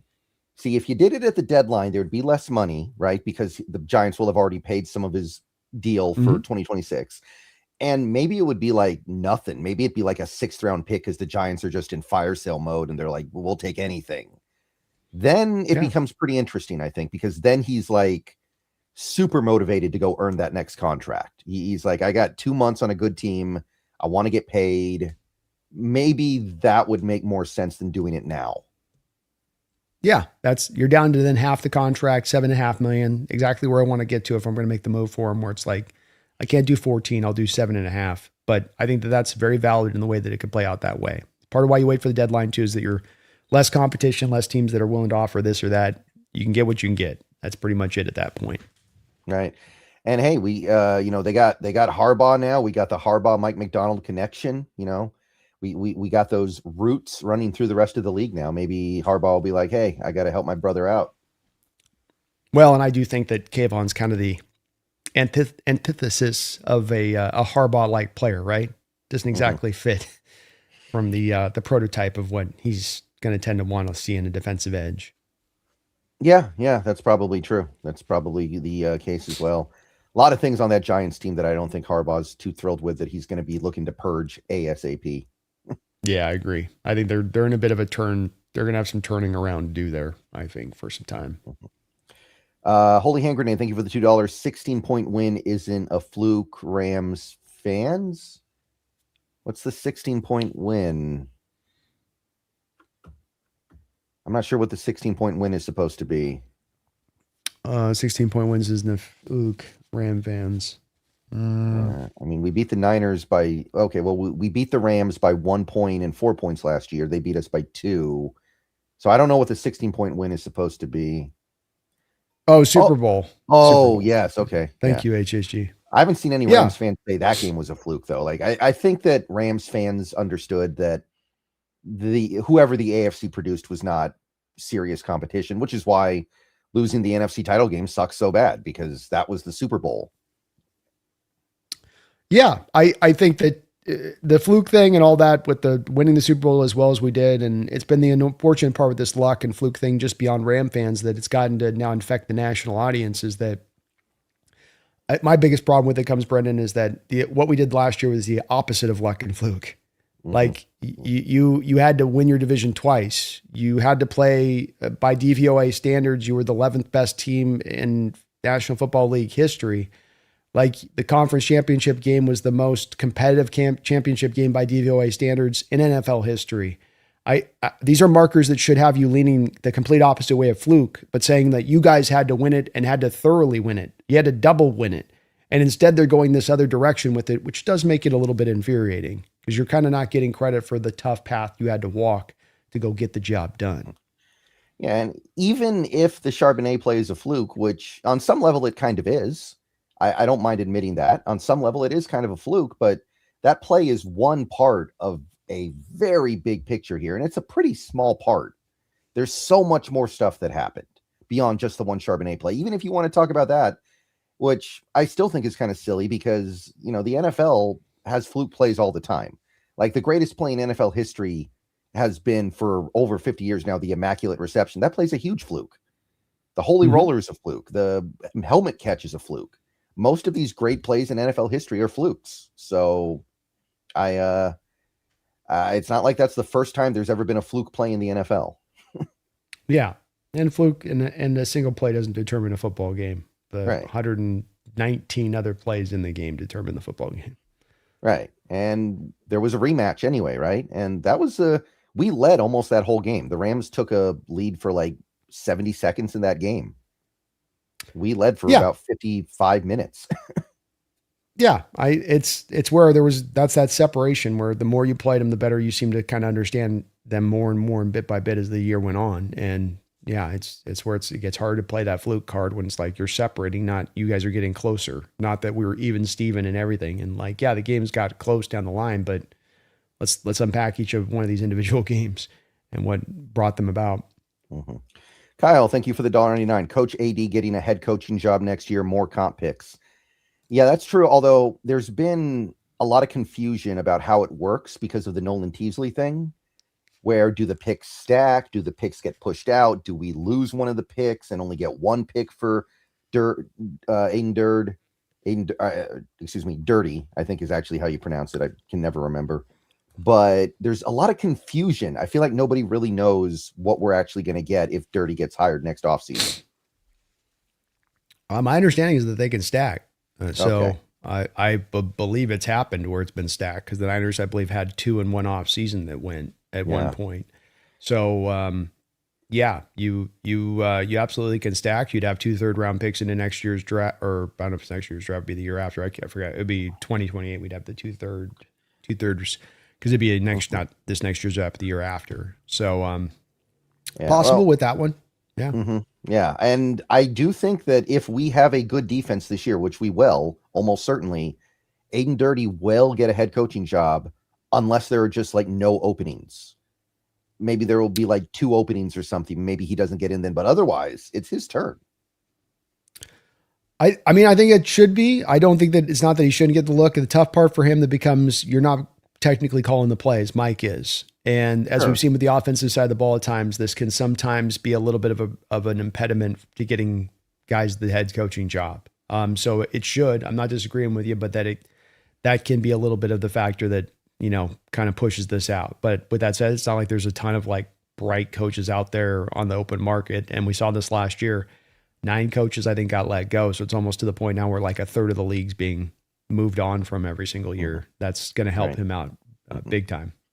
Yeah. And if you believe that Dirty's going to get hired either this next offseason or the offseason after, that's another reason to trade picks for players because you're going to get more picks down the line. It's that 49ers. Sure. You've got that 49ers mill kind of cranking right now. It's pretty sweet. Boy, is it ever. Mm-hmm. All right. So I think we kind of covered everything we need to cover. Again, the main reason why I wanted to do this show today is to just talk about how things have changed in the NFC West after this Myles Garrett trade and really just explore, should the Seahawks change the way they're doing things to account for it? And it feels like the answer is probably no, but it's not a hardline no. It is very much we'll have to see what actually gets done, if anything. But it seems like we're both fairly comfortable with just sitting back and waiting to see what happens when the season starts. Yeah. I think it's a fluid situation and you're willing to go any different direction you need to go, but you don't feel like you have to do something right now. And you want to be aware of urgency and fear don't need to enter this dojo. There's no reason for them to. So if you find yourself, frantically panicked, don't be a panicking. We don't need any panicins out there in our Seahawks fandom. We can let this ride smoothly and we can have making the move down the line. It doesn't have to be right now. It can be a big move down the line. It doesn't have to be right now. We can wait to make it more intelligently. We've got a better lay of the land of where things are actually at. Not on paper, but where they're actually truly at. Right. So I think we're still chilling. We got about 3 months to go before the season starts. Things are probably a little bit harder now. Like the Seahawks have less room to mess around next season if they want to win the division. Right. Like when the schedule came out, one thing I said on this show was 9-1 over the first 10 games should be like your goal. That might be now kind of like what you need to do if you want to keep pace, because that Rams team, their schedule is front loaded. Their schedule gets softer as the year goes on. So if they're going to lose games this year, it's probably mostly going to come at the very start of the year because they have a tough start. And then at the very end, that middle, they could really get on a roll against those teams. So you might need to be 9-1 after 10 games if you want a real shot at it. So you can't mess around. You can't have that letdown game against the Chargers or the Chiefs. You gotta take care of business more so than ever. Very true. Very true. Doesn't get any easier, this division. Mm-hmm. And, it's one of those days where you're really, really happy your team finished the job last year, because this does show how fleeting the window can be. Because there's a possibility the Seahawks do everything right this year and have a great season and everything comes together, and they still don't get to the end because the Rams are there and the Rams are just that good. So very grateful that they took care of business last year, and hopefully they can do it again this year. But anything else you want to throw out there, Brandon? Feel good about where we're at. So I like where this team's sitting. All the draft picks, cap space in great place, team taking discounts on deals. We're sitting pretty, folks. Right. So we'll see what ends up happening to the Rams now, if they have to redo Garrett's deal and take on more money. And if so, who are they going to lose? And one thing to keep in mind, if they end up not being able to keep one or more of their young players because of this cap stuff, they may end up kind of having to give that player away like they did with Ernest Jones, because everybody knows they can't afford to keep the player. Remember how little they got for Ernest Jones when they traded him to Tennessee, because everybody knew they were not going to extend him, so they didn't have to offer that much. So maybe that happens again with a Kobe Turner.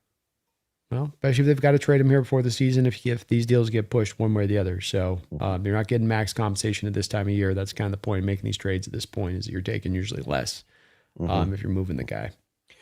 Real quick here, Dogzilla, thank you for the $2. What position should we try to upgrade? I think it's mainly just edge rusher. That's an important position, and we're not that strong at it at the moment. Yeah, it's kind of the only one that there really is there to upgrade, as well as really the only one that there's a feasible possibility of there being a worthy player worth trading up there. We're not going to find offensive linemen to move for. You're really not likely to find a good upgraded cornerback out there that you can go and find and make a pull for. So it just kind of becomes this becomes the position you can target, really. Even have room open for. Like, you don't have an opening for a defensive tackle right now, really. So you got to, it's just kind of the first world problems there, Dogzilla. Yeah, trade Jadarian Price and a first-round pick for Bijan. Yeah, exactly. It's kind of like that. It's like there's just not a lot of not a lot of moves to be like. It's the benefit of having such a strong roster is there's only so many different directions to upgrade it. All right, so this may be our last show for a couple months, but again, if things blow up, we may be here to pick up the pieces a couple weeks from now. But Brandon, thank you for doing this with me today very much. Thank you. Appreciate you, man. One more quick shout out to Prize Picks. Go download the app. Go get on there. Go have some fun. They are sponsoring both of us this year. And remember, promo code HMA. All right. So the offseason rolls on. The rest of June's probably going to be more quiet, but we're still defending champions, people. We are still coming off a Super Bowl title. And the Rams just did a lot of stuff trying to get to where we were. All these things the Rams are doing, in part, it's because they realized, as good as they were last year, they were in second place in the division, that there was another team, not just in the league, not just in their conference, but in their division that was better than them. And this is what they need to do to keep up. So, cherish that, appreciate that. And don't forget, go Hawks. Go Hawks.